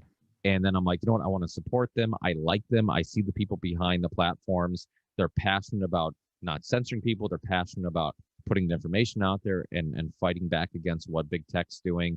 So I'm like, I got to go on these platforms. So I don't know if you know who Richard Grove is, but Richard Grove's like, he's a legendary researcher and just, podcaster and I mean, just really, really one of the smartest people I've ever met. Well, Richard Grove, he did a tragedy and hope I think it's .org or .com. His website. He used to have this podcast called Peace Revolution. He's also like a 9/11 whistleblower, and he also has a new podcast called Grand Theft World. And but so me and him have become friends throughout the years, and so he ended up telling me about this guy Matt, who's a friend of Richard and been friends for a long time, big tech guy, who also a lot of the same beliefs that we have, these libertarian type of ideas of like being, just fighting back against censorship and having these issues and trying to find solutions for them. So he created this company called Content Safe. And what Content Safe does is that, and he was also on that Union of the Unwanted episode. And I had him on because of this reason. I'm like, listen, content creators need to know this guy exists. And what Content Safe is what he does with Content Safe is that you upload. So I now upload my stuff on YouTube. And then so once the show's uploaded, I upload it. And soon after, Content Safe will sync it to all the other platforms I'm on, BitChute, Float, and Odyssey/Library, and I don't have to do anything. So I only have to plug in the thumbnail, the show description and information, all that stuff, the links, whatever I put in the show description, all that stuff I just have to upload like I'm uploading a YouTube channel, and he puts it everywhere else. Damn. Is that a paid service? Is this something that's like still in its infancy? Can an average person utilize this or? Yeah, well, so I'll get you his email address, and you I'll have you connect with him. Okay. When I talked to him, he's still in the he's still figuring out the like the glitches and making sure everything works. Sure. Richard Grove brought me in and kind of like said, hey, like this is perfect because he's still trying to figure this out, and you'd be a great person to kind of make sure everything works properly and one of the first shows or whatnot. But yeah, anybody can contact him. He's really, just a tech head who is really into it. And he's actually, it was funny because I was talking to him today, and he was sending me links to another researcher who he's like, oh, you'll like him because he's a metalhead too, and whatnot. And because Matt's actually a metalhead, and Nice. and now I end up being on a show with another metalhead. So it's funny, like you said, like it does seem like we're all attracted to these things. I don't think it's coincidental, but No. But yeah, you can contact him, and he like this service is crazy. I mean, this idea, like that was exactly why I wasn't anywhere else, even though I was like, I'm bound to get kicked. The thing about my podcast is it is a podcast. I never monetize on YouTube. I didn't really care on YouTube. I'm like, I put that all my stuff is not for kids. Right. And age restrictions. I do all that stuff. I'm like, I don't care. I'm like, hopefully, it's a platform that I'm going to utilize because it's there and I'm not Right. kicked off yet. So I'll post on there. But the majority of people who listen to my show listen to my show. They don't watch it. So, just about everybody, 99% of my fans or listeners are listening to the show. So I didn't care that much. But I think that is what's also helped me is the fact that I've never monetized. I'm not on their radar. And because I'm like, okay, like it's not for children. It's not, open for anybody. I'm kind of got off the radar. I had Mikki Willis from the Plandemic documentary on. Oh, wow. Yeah. I remember I talked to him for 3 hours. I remember uploading the video that morning, and I remember text messaging some of the guys, and I'm like, there's no way this isn't gonna get me off. Yeah. I'm like, I literally, the thumbnail is him with the logo of the Plandemic movie. Right. I the name of it, I put Plandemic in the title of the show and all that stuff. And even though it's without a doubt shadow banned, because for some reason, like in that month, it was like my least watched video. I'm like, that's, Yeah. I mean, it's Mikki Willis. I'm like, it's the most like viral documentary That's what I film. was about, exactly. There's no way that that's the least performing video. No way in hell. And that was like the they choose things to prop up and destroy. So they use the Plandemic as the ultimate debunk of just COVID conspiracy theories as a whole, right? No nuance, right? Surely something as complex as a pandemic or a case-demic or whatever you actually want to call it or consider it. It's like, surely something like that is not nuanced, right? Let's choose one documentary to represent all alternative ideas. And I even brought that up on the last time we were chatting was, when we were talking about YouTube censorship and not be, is UFOs is censored as this topic. And, what I've discovered in my experience is that it's just alternative viewpoints as a whole, and they just pluck one out of the hat of an alternative viewpoint. Okay, we need something to talk shit about COVID and convince the public it's the mainstream, what we're telling them. There's a few here. Okay, Plandemic is the one, and they just choose that, debunk it, whatever it is. Then people will forever affiliate that with, COVID denial or not even that far, but just calling it out for what it is.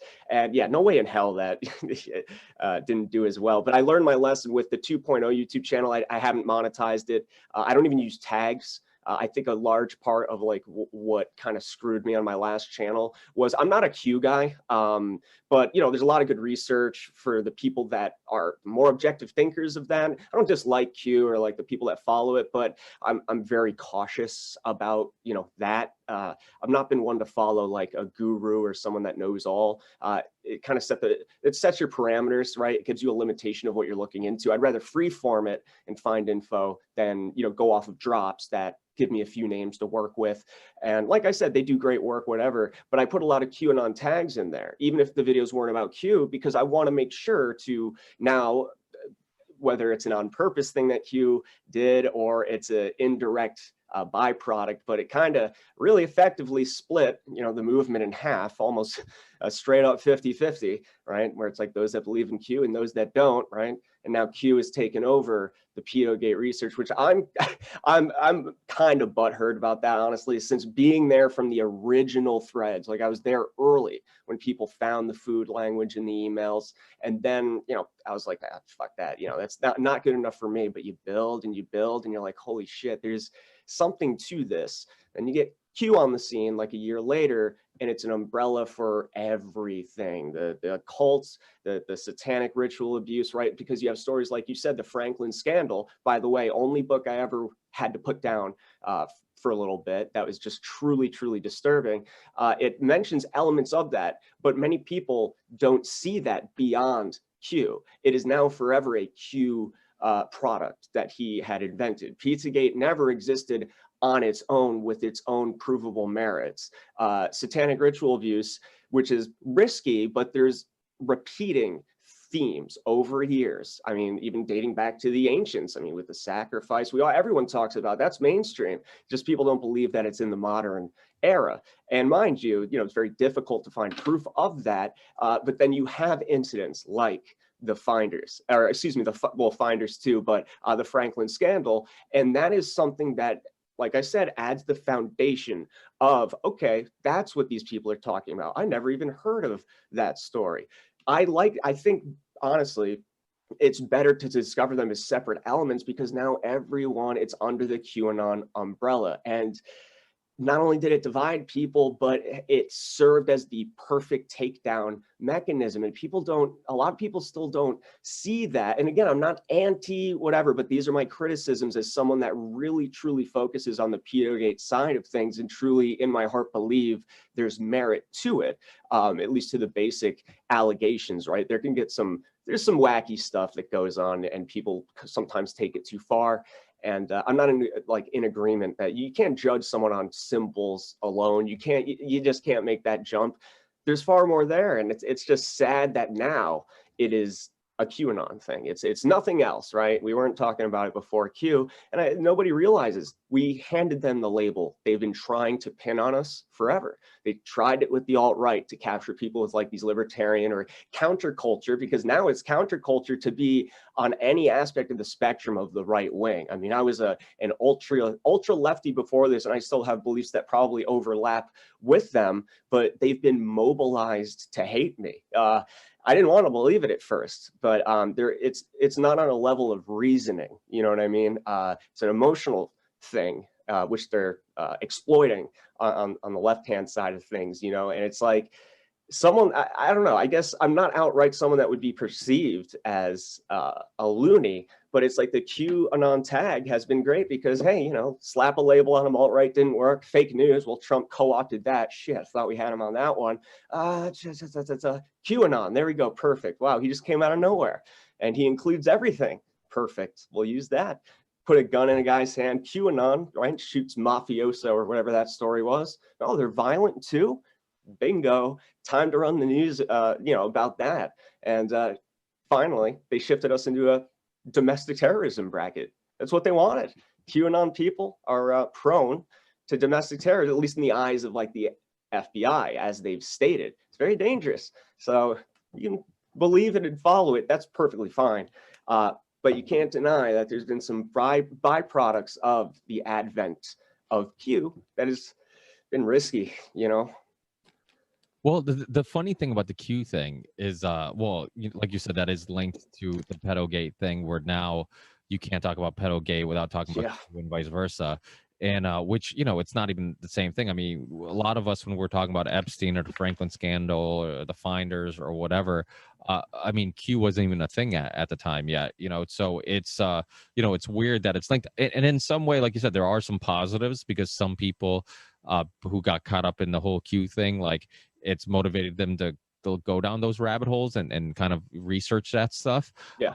But yeah, without a doubt, I mean, before Q, this stuff already existed. And the thing about the Pizzagate thing, it's funny how if anybody brings it up to a average person, they're like, oh, that's been debunked. I'm like, well, what exactly has been debunked? You know, even on the Joe Rogan podcast, I remember when Alex Jones was on and they were going through the emails, and I think he was bringing it up because he was skeptical of it all or whatever. And then even when they were talking about it and they're going through the emails and you're like, yeah, that is kind of fucking weird, like the hot dogs and the way they would use pizza and all that stuff. And then, the Instagram pictures, I think that's the most deniable evidence. Yeah, Like, that speaks on an emotional level. You'd think that would get people, right? If they're not using reason, as you said earlier, where some people, you can show them truth and it still won't be good enough. You're still a conspiracy theorist. Well, why? You just acknowledged yourself that it's credible, right? So those pictures, a girl taped to a ping pong table, the art that they collect, right?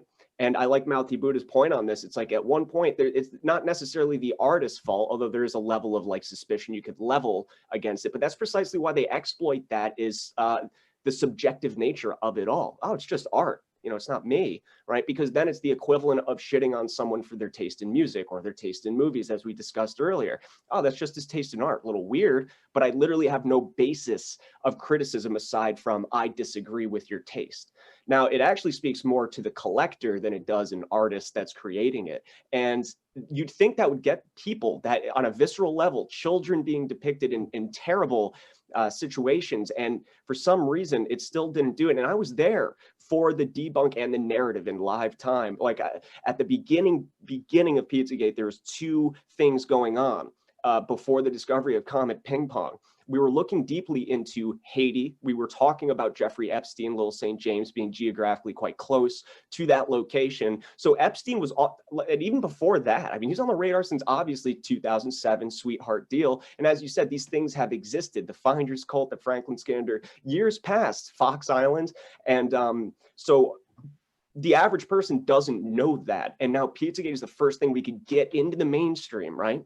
And that would prompt them to look it up. But this is what happened from my memory, is we discovered Comet. And I remember thinking, even though it's a gold mine of connections, right? Tony Podesta's birthday parties are there everywhere. You trace Alefantis, you get a bunch of people on his Instagram. His social circle is all up to similar debauchery and questionable things. So you see an entire group that's interested in these very dark and it all has the themes of children involved. And of course, it's not enough to say, you're a pedophile, 100%, that will stand in court. Well, of course not. All I'm trying to do is not convince you so much that these people are trafficking children. It's more about, isn't that weird? Don't you think that's weird? I mean, don't you think it's weird? Think about it for a moment. Would you ever be caught dead with someone with previous allegations of sexual assault, adult or child? Hell, I would be caught dead with that. And yet you have repeating occurrences of this. So don't you think that's weird? That's a better approach to me, where you can't deny, shut it down all you want, but then it's them closing their eyes. That can't be true. There's no proof. No. I understand a lot of what it is circumstantial. That's not what I'm saying. I'm asking you, do you agree with them being friends with repeated sexual abusers? Well, no, of course not. Okay. That's exactly what I just wanted you to tell me, because any reasonable person wouldn't be okay with that. So why do you think it's okay to not only like shit on people like me that are really passionate about this subject? And I haven't given it up. That's mostly my endeavor, is the Pedogate, Pizzagate phenomena. And, but they just, you give them an example and the questions aren't enough, apparently, that's the other thing. So we pigeonholed ourselves with the Comet Ping Pong thing. It was worthwhile because of the connections we got from it. But then that's what Pizzagate became. It didn't become the Haiti trafficking. It didn't include Laura Silsby connections with Hillary Clinton in the New Life Refuge scandal, where she abducted 33 children. It all became about James Alefantis and just the weird art, which is still, very credible in my opinion. But what I wish would be brought up on a podcast like Rogan, the emails are weird, sure. But what's even weirder is that it gets weirder. Like, it doesn't stop at the emails. You can say, well, it's just hot dogs. I admit it's a weird email, but that doesn't mean. You can even tell them, well, the cheese pizza terminology has existed for many years. And this is pretty close to that. It looks coded, but still you can't prove it. Why not talk about Alefantis's lawyer, Max Maccabee, being on the board of directors for the same orphanage Laura Silsby abducted the children from in Haiti. That's a bona fide fact. You can prove that. And no one brings that up. Even in the confines of talking about Comet, it's always the weird art and the emails. That's a banger. Max, like his lawyer is directly involved with an orphanage that was responsible, Silsby took children from. That's huge. And no one brings up these well-known facts that can blow it wide open. And that's always bothered me. So Comet Ping Pong, like I said, they prop something up like Plandemic. Perfect. We'll do Comet Ping Pong. We're going to say that they think there's a basement there, which had an element of truth because we were wondering, is there a basement there? Mind you, Alefantis is saying that there was a basement, and the media said there wasn't, but we set it up for them basically. And that's what sucks. And I get the same vibe with the QAnon thing. It's like as good as some of it might be, especially getting new people in, we're setting ourselves up here. And that's why every debunk across the board is like a copy paste of man walks in a Comet Ping Pong thinking Hillary Clinton was trafficking children there at that location specifically. And it's like, we never said that. Like it's more like a fusion center of people that are maybe doing that or up to no good abroad. It's not about that specific place. And that's why when the shooter went in there, everyone knew he wasn't one of us. Like no one's holding kids there. And we never actually said that. I mean, sure, you might be skeptical and you wouldn't put it past anyone, but no, it's not realistic. None of us would say, oh my God, we got to go there to save. And it's like, it's far bigger than that. And that's when I knew it was, it was a whole setup, especially seeing the traffic cameras. I remember we were watching the traffic cameras a little while at Comet Ping Pong, seeing the people walking in and walking out because there's a traffic camera across the street. And we knew it was bad news when they moved it for the first time in years. I forget how long the camera was up. It was a long time. And it was facing a wall. And the next day, a shooter that clearly was not one of us walks in and just shoots the hard drive, nothing else. Let's just shoot the computer system where people allegedly broke into and found terrible things on a hidden page of their website that was being housed on that computer. It's like, you can see it working in live time. Sorry for the long rant here, but it gets to me. You know what I mean? There's so much more legitimacy. And Epstein wasn't even, to these people, Epstein wasn't real until, number one, the mainstream media gave them permission to believe it. And also, I hate Trump, and Trump was friends with Epstein. So naturally, I believe in Epstein now, right? Because if you take a picture next to an astronaut, it makes you an astronaut, apparently. And that level of logic, we were talking about Epstein in 2016. What do you think Pizzagate involved, guys? Come on, like, look into it. Kills me. Well, the thing about Epstein is that it's like everybody's like, oh, Pizzagate's been debunked. But then Epstein becomes a household name. And what is he accused of? Child trafficking, basically the same shit that people in the pedogate world were researching and trying to expose. So I'm like, now we're openly discussing a person who's linked to the elite everywhere, kind of like Seville in the UK.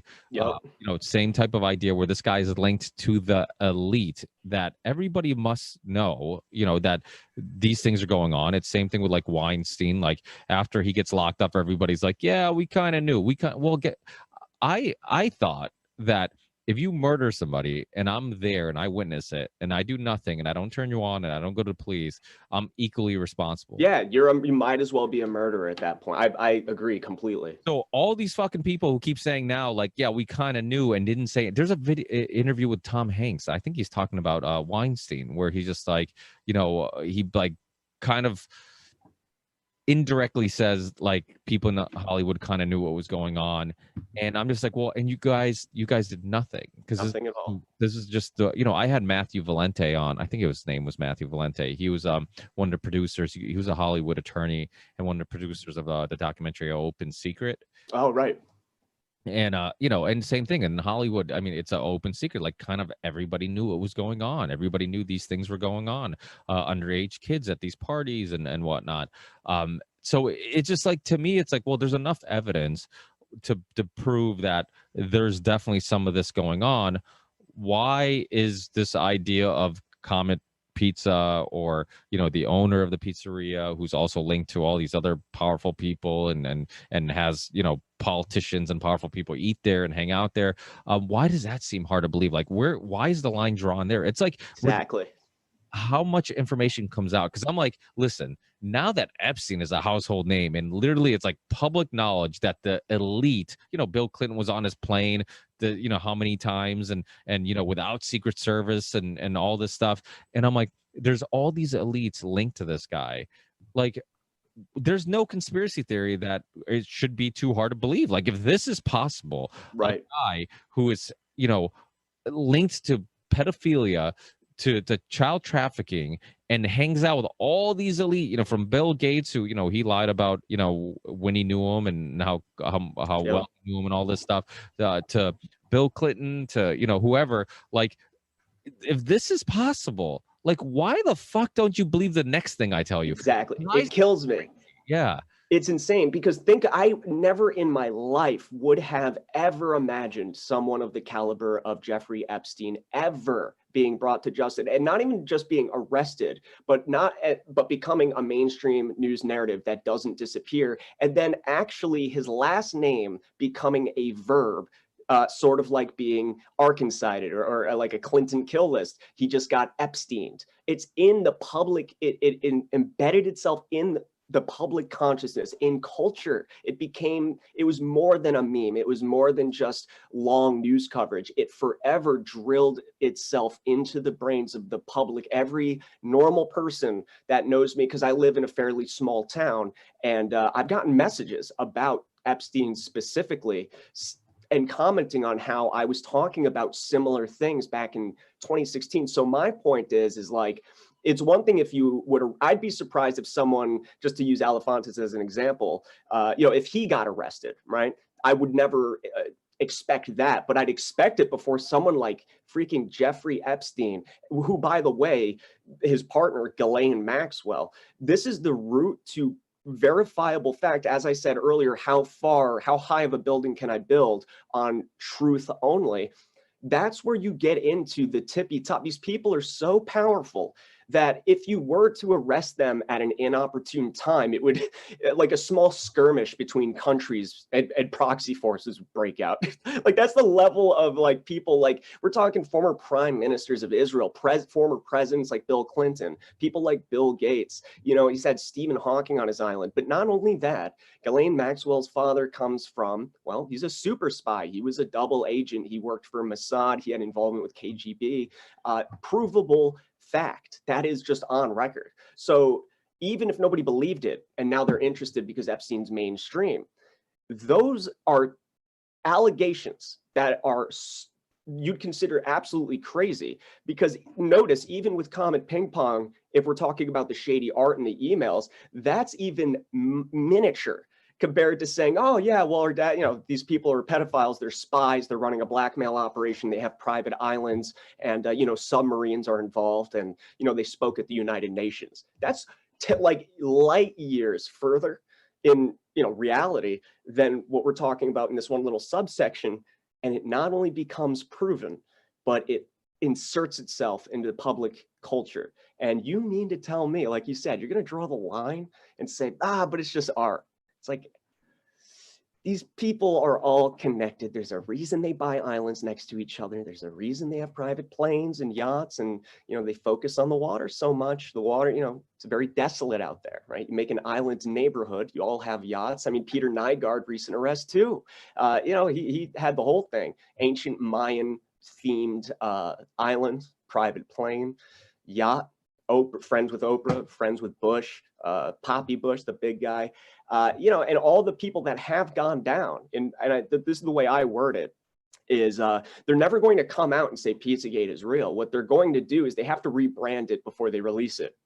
Harvey Weinstein wasn't brought up in Pizzagate, but notice very similar themes there, just sexual degeneracy, right? But of course, he kept it to adults. I wouldn't doubt that his morals are already in the garbage. I would not doubt if it's not limited to adults. But it's like, these are all people that would be connected, and that we have read about just from looking into the web of connections, starting with a small pizza place in DC, NXIVM sex cult.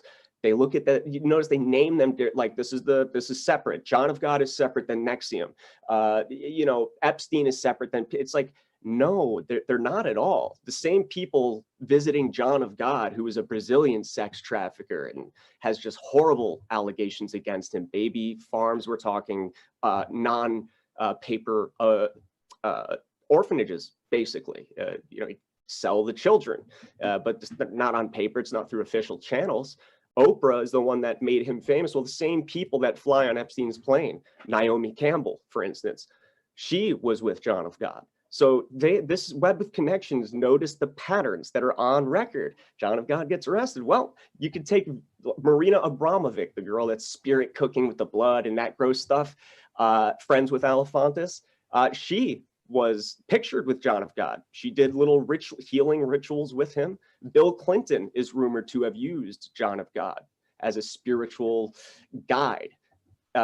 Very interesting. And, after all, Oprah made him famous. Well, you better believe Oprah made sure to cover Peter Nygard's Awesome Islands on her show too.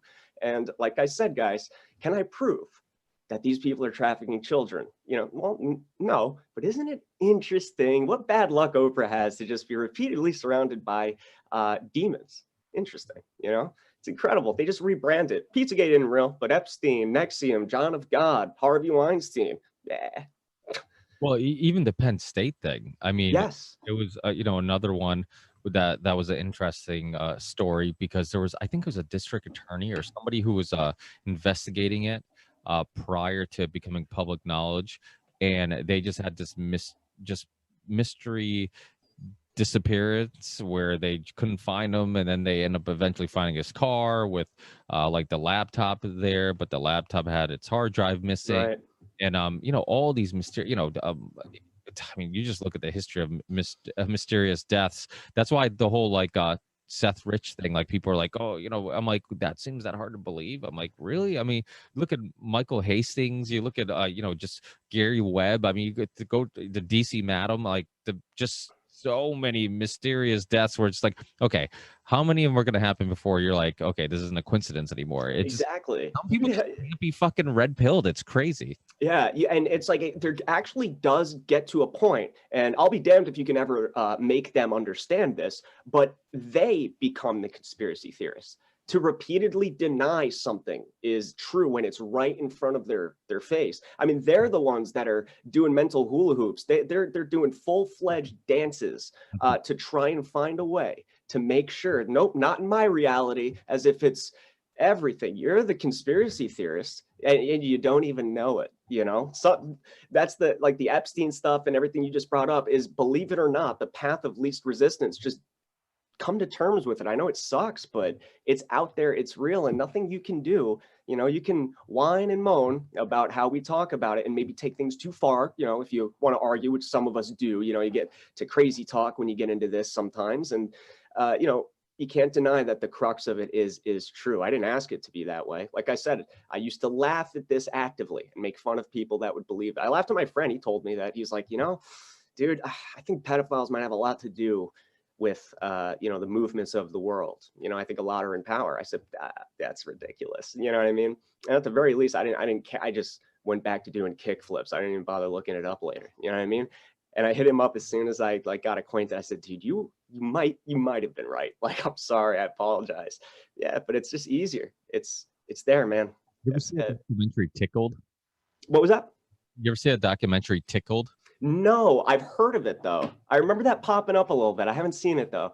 Yeah, I remember. What the hell happened? I remember contacting the filmmaker, and then I think he was busy, and I never reconnected with him again. But it's an interesting documentary because it kind of goes into how there are these subgenres of fetishes and weird things that happen in the underground that the average person they're not even aware that it exists. And Tickled was kind of it wasn't really connected to any of the things we've discussed, but it's kind of its own thing where this documentary filmmaker runs into like this website or that it had like college kids being tickled in their underwear and whatnot, and it seemed kind of harmless at first, but the more he looked into it, the more he was getting harassed, and he was getting censored, and he was getting threatened and followed, and he finds out that there's this huge like money-making scheme with all these weird adults who have this fetish of seeing teenagers, or in some cases even younger,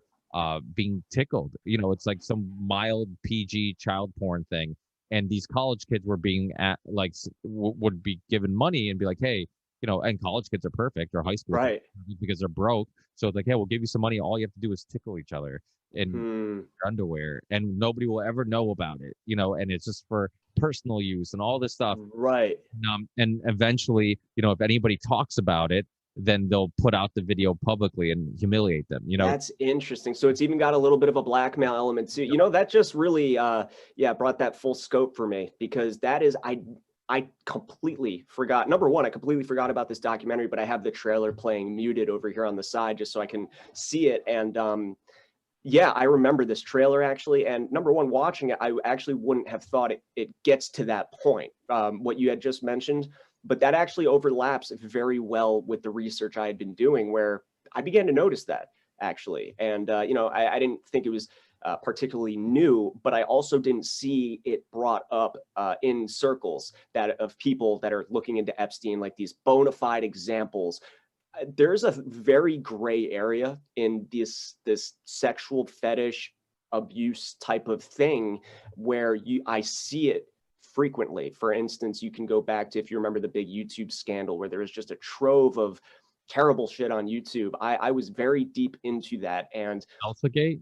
Was that? It was Elsa. Yes, it was exactly around that time. It was like Elsagate was like more of a subsection of it, in my opinion, the way I perceive it, because what it really was little kids had access to cell phones and they know how to live stream. But what the pedophiles would do would this is where the challenges, YouTube challenges, come from. Pool challenge, handstand challenge. These became memes directed by pedophiles, because what happens when someone does a handstand is, well, you're upside down and your shirt comes up. Well, they would screenshot that. So the kids were accidentally producing the child pornography or whatever fetish satisfies. Hey, tickle, I have a fetish for tickling people. I'll pay you. Tickle each other. Well, it's not illegal. It's weird, but also, if you don't agree, I'm going to release the footage and you're going to be damned forever. So there's right off the bat some blackmail to it. And, that comes up in the Epstein thing. But even on these smaller levels, I've seen it. And the surface web, clear net, whatever you want to call it, is becoming increasingly worse with that. And I can testify to it. That's where I don't know if you ever heard of these different YouTube challenges from around the Elsagate time, but that's exactly what that was, where they'd create challenges that would put children into, or even like, it doesn't matter the age really, because it's a kind of a fetish thing, split challenge, things like that. And that's why you see the timestamps in the YouTube comments, where people will click the timestamp, and that's the most revealing of the video. And I can prove this because that is precisely in my dark web research. The images and content created through the same means. Hey, tickle each other, right? Or do this, do a handstand. That circulates and is quite popular on the dark web. It's an entire subsection. I'm glad you brought this up, because it just came full focus for me, and I didn't realize that that's kind of it's an element of what I had been seeing and baffled by. I was like, these people are sneaky. They're indirectly, they're not creating it. They're not producing it. They're helping it along. Do a handstand for me. Well, I didn't force you to do that, and you don't even know, why I want you to do that. So it's very difficult to pin these guys to a wall, and it's getting bad, particularly on Instagram and things like that, TikTok. Well, the thing is, remember that documentary Missing 411? Yeah, I love that. Yeah. Oh, Mike from the OBDM show, he talks about it a lot. But I remember watching it when it came out and listening to interviews with the filmmaker and whatnot. And just having, these children just disappear out of nowhere, and how they didn't keep records at these national parks and whatnot of any of these missing children. So it's like, that's kind of weird. All this kind of weird. And the amount of people that would go missing every year was kind of weird. I always wondered if there was a link between, I mean, if you're looking to traffic children, I mean, great way of doing it. They disappear. There's no record of it. It's just sometimes it's in the the woods, so people will just assume it's an animal or something like that. Exactly.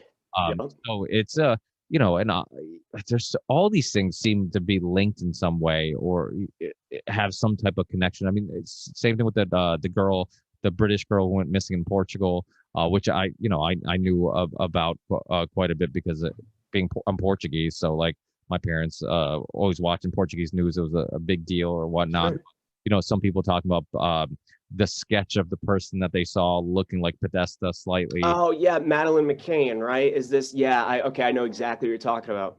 So anytime you hear these things, you're like, wait, I'm not gonna dismiss anything that that could or could not be Podesta, because there's so many things that seem completely too crazy to be real, and then you go down those rabbit holes and you're like, holy shit, there's enough smoke here to assume there's fire. Yes, dude. And the funny thing about that is, number one, those police sketches, it's partly a trap, but just like you said, you can't, because it sounds crazy on its face. If you're going for optics, it's going to be a bad move to like a bad hill to die on to say Madeleine McCann, John Podesta. It's clear. It's like, I guarantee it's probably true, honestly, but I can't adequately prove it. However, the interesting thing about the police sketch is apparently that's supposed to depict one person. So like the John and Tony Podesta that looks like them, it's very interesting that that's technically, if I recall correctly, you could fact check me on this, you guys watching out there.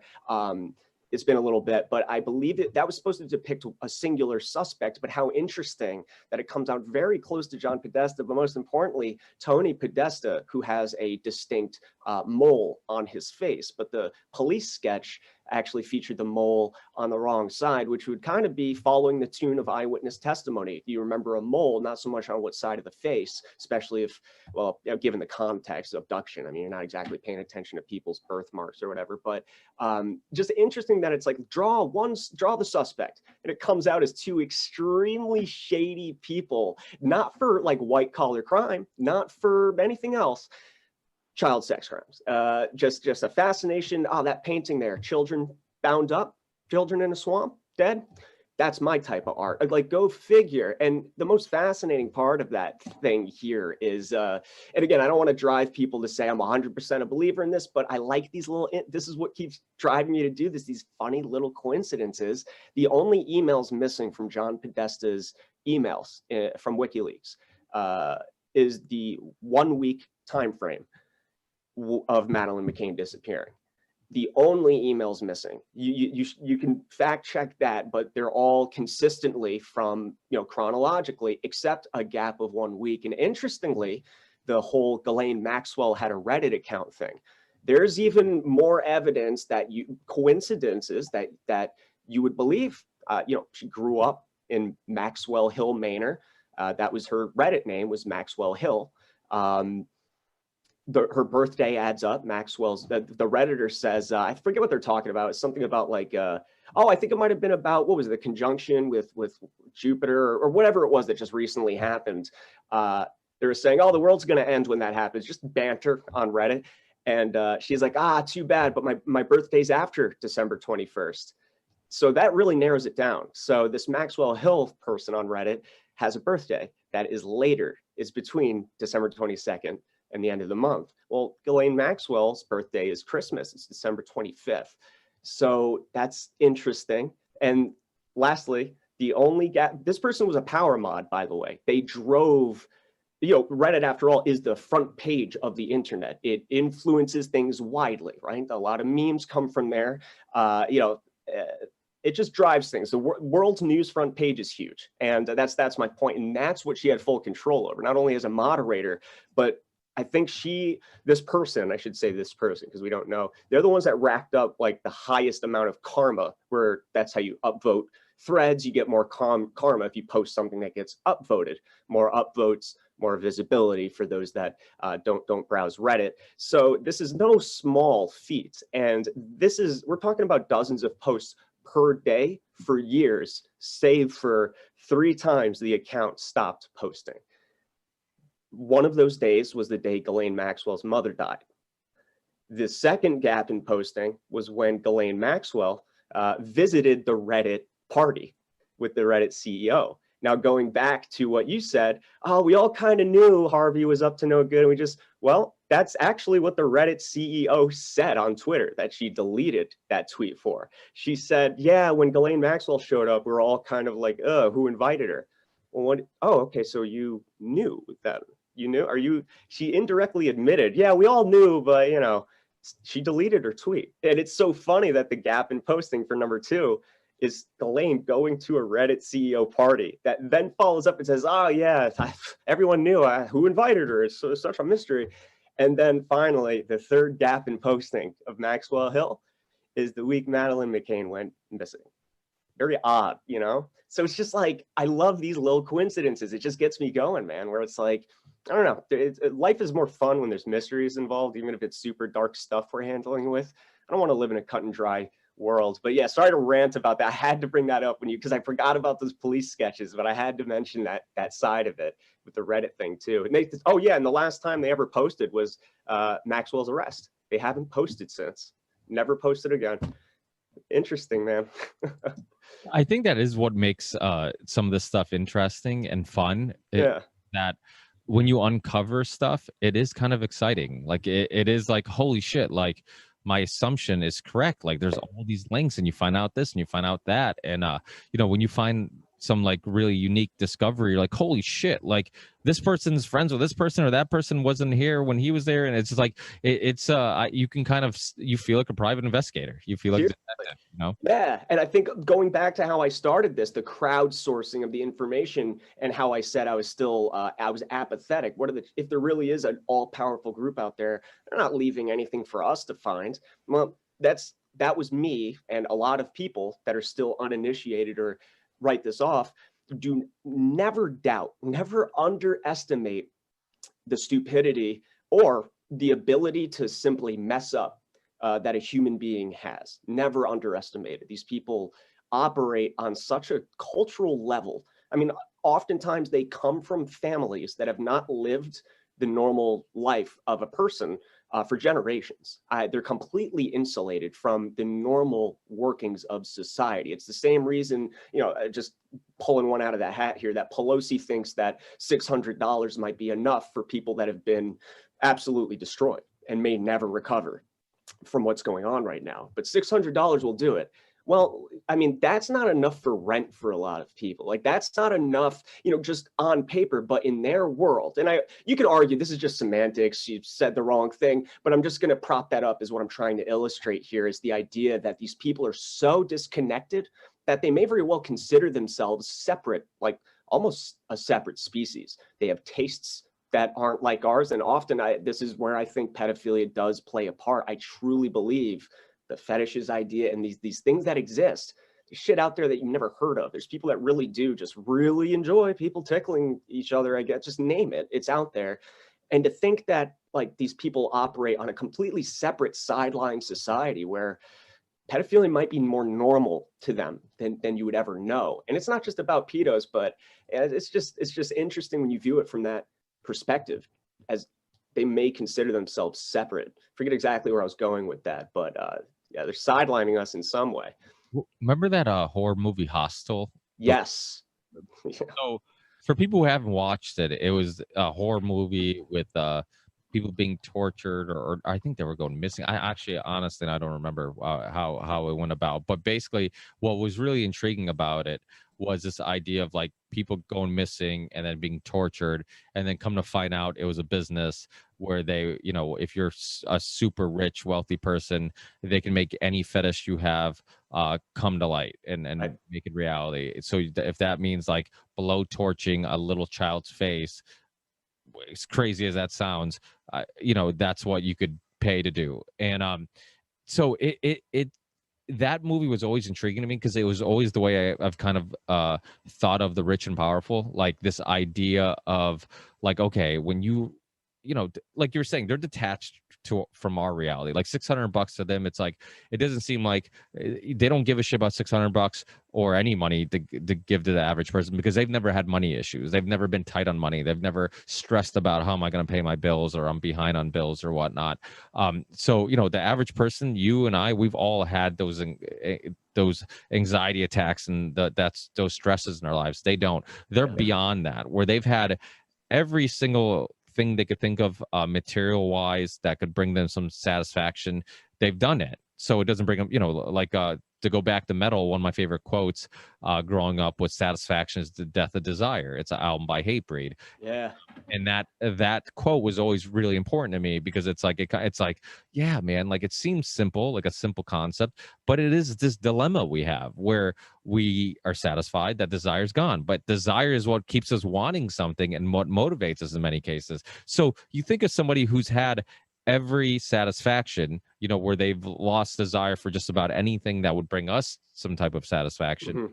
They need to bring it to the next level. They need to they do up a notch. I need to go to, Spinal Tab 11. It's like, well, that might be something as crazy as, I mean, it's no different than like you meet some girl who likes hooking up in public places. Like, what is it? Like, it's that idea of doing something you shouldn't be doing is what turns them on, and it's boundaries. Yeah, precisely. With these people, it could be the same thing. It could be some childhood trauma. Chances are you come from a wealthy family, your parents weren't really around that often. They were too career oriented. They were too worried about themselves. They probably had their own trauma that they were dealing with that probably in some way affected you.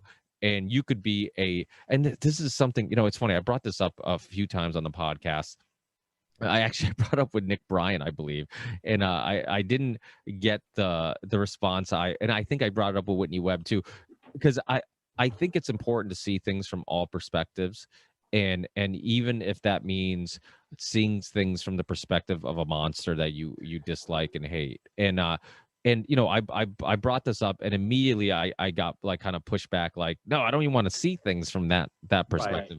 Right. But this idea that like the victim eventually becomes the criminal in many cases, where this person who is an innocent person who never had a chance to mentally be not having some issues because they dealt with some trauma, maybe they were molested, maybe they went through some stuff, and then next thing you know, they become the monster, and they're the ones traumatizing people the same way they were traumatized.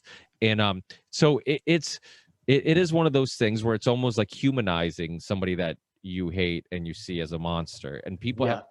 But I remember, Dr. Christopher Ryan. I don't know if you're familiar with him, but he wrote Sex at Dawn. And he also wrote the book Civilized to Death. Yeah, he's been on my podcast, and and he he's brought this up before, and to me, like, I know it seems like completely crazy for people to see things from these perspectives, but I find it interesting because, again, I never want to believe I have it all figured out, or there's not other perspectives I haven't explored. And he talked about on his show once this dilemma, this kind of dilemma of the things we're talking about now, about how there's actually people who have been touched as a child and wasn't traumatized by it, but because of them being told they should be traumatized by it, that is what caused them being traumatized. Right. That's it's so and again, and these are conversations that are hard to have. These are our perspectives that people want to immediately resist. And I'm not justifying any of it, but what I'm saying is, like, there is other shades of gray. Things aren't like black and white. And there are really, just other perspectives, other experiences that we have to consider. And even the idea, like I was saying, like, I remember talking to Nick Bryan about like some of these monsters that he's exposed, with the Franklin scandal or whatnot, like just entertaining the idea of these monsters where at some point, could we see them as victims to other monsters? And if it's this trend of just monsters creating more monsters, there's this case in Connecticut where these guys broke into a house. They end up, like, I think, raping the family, killing a family and whatnot, and then they end up like burning down the house or whatnot. And they did like the worst of worst things to this family, and then tortured them, raped them, and then burned down the house. And first reaction And just like anybody, like your first reaction is these fucking people are monsters. Like these are the worst of the worst people. And then I don't know if I ran into a documentary or something about their lives, and they were raised in a super religious household, right? One story that kind of stuck with me that just made me realize the type of trauma that they were dealing with was that his parents told him that masturbating was like the devil's work, and it was the most evil thing, and sex is bad and all these things. Well, he ends up getting molested by a priest. So one day his mother walks into the bathroom, and he's trying to cut off his own thing. Well, you can go. Yeah, of course. He's trying to cut it off, and his mom stops him, and he's like, what are you doing? What are you doing? He's like, I was touched there, and you said this was evil. Like, so think about the type of, so it's like, so your first reaction is always the most evil of people ever, lock them up, kill them. And then in a way you hate to do it because it goes against what you initially want to do, but you have some sense of sympathy, Right. and so I don't even know where I'm going with this, but I think I know exactly where you're going with this, and I like to back you up on it because I've seen the same thing from people where they don't want to understand things from their perspective. And I didn't mean to just jump right in there, but I do feel very passionately about this because I want to put it in a different perspective for the viewers out there that are thinking we want to have sympathy for these people. It's not about having sympathy for these people. You do, if they're a victim, there was a time period that they were only a victim before they were a perpetrator. So I have sympathy for the younger version of these individuals that were victimized and put them down a path to continue a cycle of abuse. So when we talk about sympathy, I think that's what you're getting at. That's what I'm getting at for the people watching this right now, kind of wondering what it's about. But I want to bring up a few examples that perfectly backs this up. Number one, Allison Mack of the NXIVM child trafficking, sex trafficking cult. Average pretty girl, Smallville actress, very popular. As far as I know, pretty clean record before all of this. The last person you'd ever expect to do what she did. And for those that don't know what she did, because Allison Mack, she sort of served as the face of how Hollywood was involved in NXIVM. Meanwhile, you have the entire cast of Battlestar Galactica being a part of it. You have the former president of Mexico. His son was involved. One of the people that were, what am I going to bring? I forget his name, but, Richard Branson hosted them on his island. So, but Allison Mack served as the face of them, and it's because she's the most recognizable, and it's so surprising. So it also helps kind of the media drive, oh my gosh, how surprising, Allison Mack. But here's the thing is, Allison Mack wasn't just a member and brainwashed. She's a victim, but she actually was probably, from what we know, public records, she did heinous things. She took over the slave hierarchy system that I believe Nancy Salzman constructed originally early on in the NXIVM days. And viewers can fact check me. I forget if it was Salzman or one of the Bronfmans. I want to say it was Salzman. And Allison Mack, she was a superstar of NXIVM. Completely, I've heard nothing but good things from behind the scenes interviews of her. And, especially in the context of NXIVM, her co-stars were floored. They said, I've never seen someone that was just so happy. She wanted attention like anyone else, but she liked singing. She liked dancing. I've never seen her argue with anyone. So when this started to come out, it was very hard for me to wrap my mind around. Well, she gets caught up in, number one, a cult mindset, and there is a level of actual brainwashing that does occur. But to be driven to doing the branding, I mean, Allison Mack was involved in branding sex slaves with a hot iron. That is victim to perpetrator. Now, I have sympathy for her getting caught up in that. And many others have shared that thought, where it's like, apparently she's changed and she realized that's what happens when you snap out of it, especially because NXIVM really was more on the cult side of things, right? And but that featured blackmail as well. So these people are victims too. And it doesn't excuse necessarily the branding with a hot iron, but it humanizes them where they broke in a way. Something broke from that initial victimization of them. So anything past that is a gamble. Some people put themselves on the right track, others fall into it further. And I'd like to bring up an example as well. I believe it's funny you even bring this up because I was half asleep when I was listening to it, so I should be careful. But Milo, remember Milo?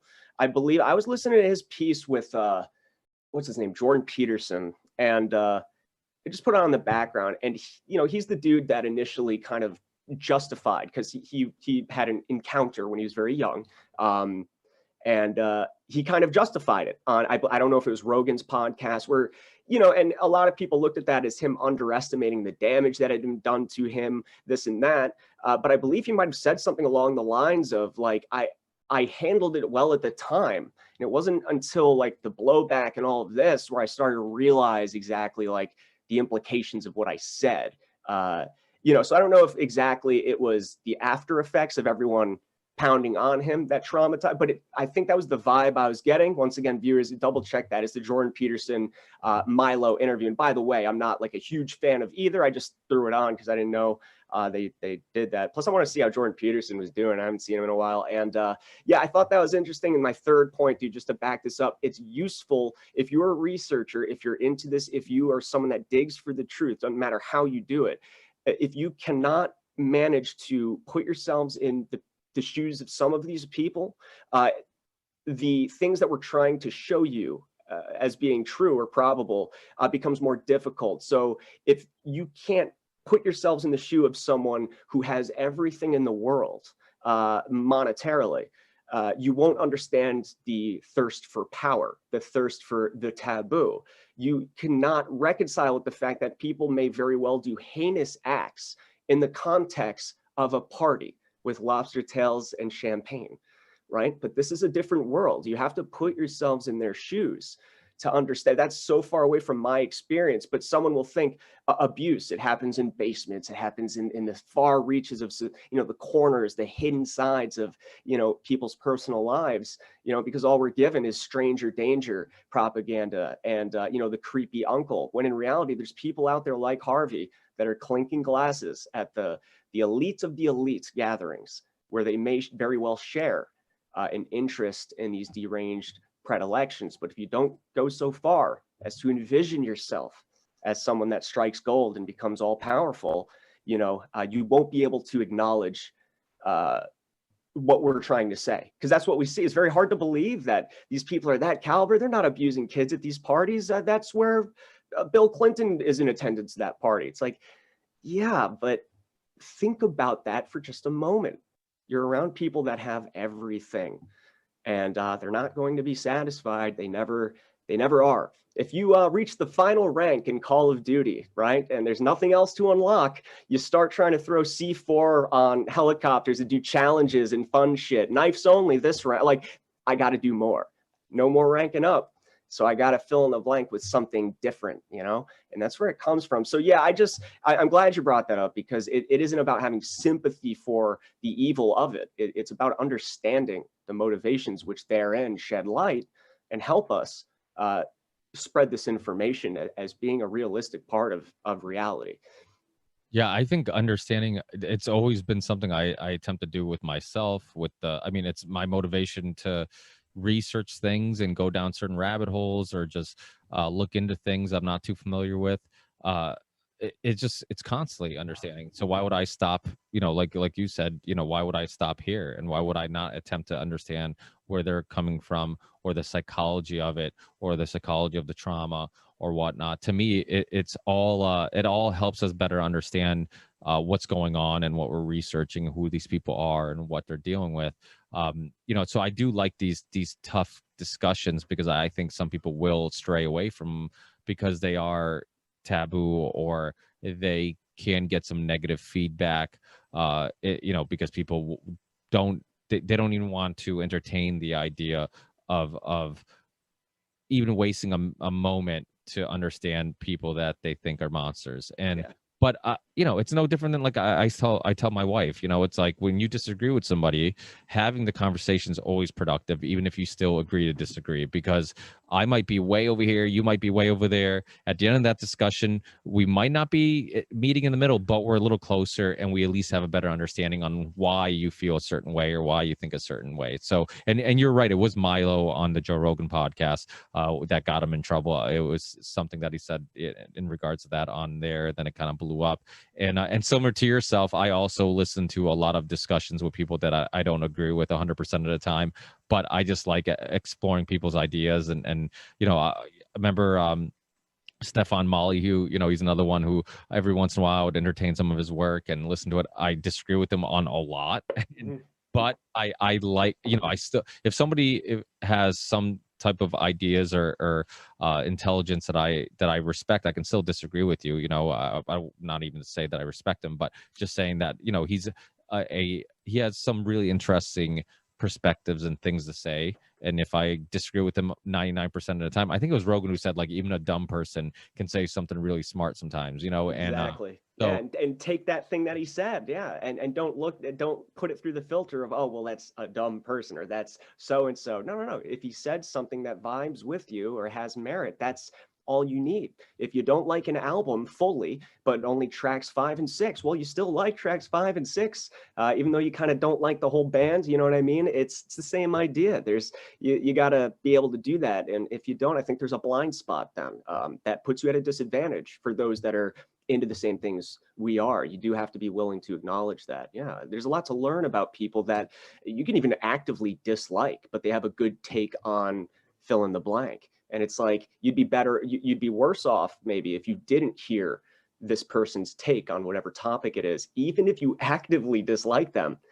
The people that could say, I'll hand it to him this time, he nailed it right on the head about whatever the topic is. You got to be able to do that. I have a feel, you viewers out there would wish to have the same opportunity for people that dislike you maybe in your beliefs, right? Wouldn't it be nice for someone to say, I'll give that to you. You're right about that, right? So, remember that we can fall not victim, but we can experience the bad feeling of that while, contradicting ourselves and doing it to others. So you got to make sure to be open. Sometimes you catch yourself, like, oh shit, that wasn't very open of me, was it? Yeah, absolutely. But I know I've taken up a bunch of your time. Dude, this was great, man. No worries at all. This was a pleasure. We've been talking for a while. Let listeners know where they can get a hold of you. I know we kind of briefly talked about you're on Odyssey and Library now. You're on BitChute. You're still on YouTube at MemoryHold 2.0. Is that all the spots? Are you on Twitter, Parler, any other? Yeah. So across the board, like the primary focuses, guys, if you are interested in my work, the main focus is BitChute and DLive. So BitChute is serving as my new HQ, so to speak. I am still on YouTube. So please, if you want to follow me there as well as BitChute, that would be a huge help to me. But I do have 2 strikes on my YouTube, so I don't know how long I'll be able to persist. I've been trying my best to stay reasonable, but they're still getting me. So BitChute, DLive for live streams. The live streams then go up on BitChute, and Twitter, I'm there. I'm fairly active at MemoryHold, Parler under the same name, Gab as well under the same name. And I think that might cover it. I have some new videos coming out soon. Got a Nashville analysis breakdown video. And I believe I'm helping Mouthy Buddha out on a new Pedogate related video as well, which will be out late January and February. And that'll be on BitChute too. And appreciate the time, man. This was an awesome conversation. Refreshing. Yeah, thanks. Yeah, it was awesome. I love these conversations. I tell the listeners all the time, like, it's not just a journey and experience for them. It's a journey and experience for myself. I always learn something and go. I come away from the conversation feeling like, oh, I grew a little bit as a person. Yep. I know the feeling. Definitely check out float.app. You can live stream on there. So I know Mike from OBDM show live streams on YouTube and on Float at the same time. I don't know how he does it, but he's kind of our tech savvy friend who takes care of some of that stuff. But he does that, and their platform is awesome. I mean, you can buy and sell cryptocurrency. Oh, that's sick. You can do all types of really crazy shit on Float.app, and they have an app which is awesome. And you can also, I don't think you're on Facebook, right? Are you on Facebook? No, I don't have a formal MemoryHold Facebook, just a personal one that I don't even use. I actually should get on there and just make a group or something. Yeah. Well, they tell you how to download there's a method, and I did it with my own personal Facebook page. There's a way of downloading literally every piece of information from your Facebook page and then on Float. So you basically have the exact Facebook page that you've been using on Float. Oh wow, that's awesome. It also gives you basically like a archive, a cloud per se, of all your pictures, because the people are always like, fuck, if I get kicked off Facebook, that's where 99% of my personal pictures and family stuff exists. Like, I'll just lose it all. Yeah. this actually gives you kind of like a backup where you can actually, basically have it there. And the people who run it, Kim and Kingsley, or Aaron and Kingsley, are awesome people and just super nice and really just when you get to know them, you really are motivated to kind of support what they're doing or whatnot. But hell yeah, definitely check. I'm all over it. I'll get on Flow. Hey, so viewers, follow me on Flow. Probably a few minutes after this goes up. I need a couple minutes to register and everything. So it sounds awesome. Yeah, absolutely. And so thanks again, MemoryHold. We'll definitely stay in touch and keep up the great work. Yeah, man. You too. Thanks for the invite once again. I'll talk to you guys soon. See ya, See you, dude.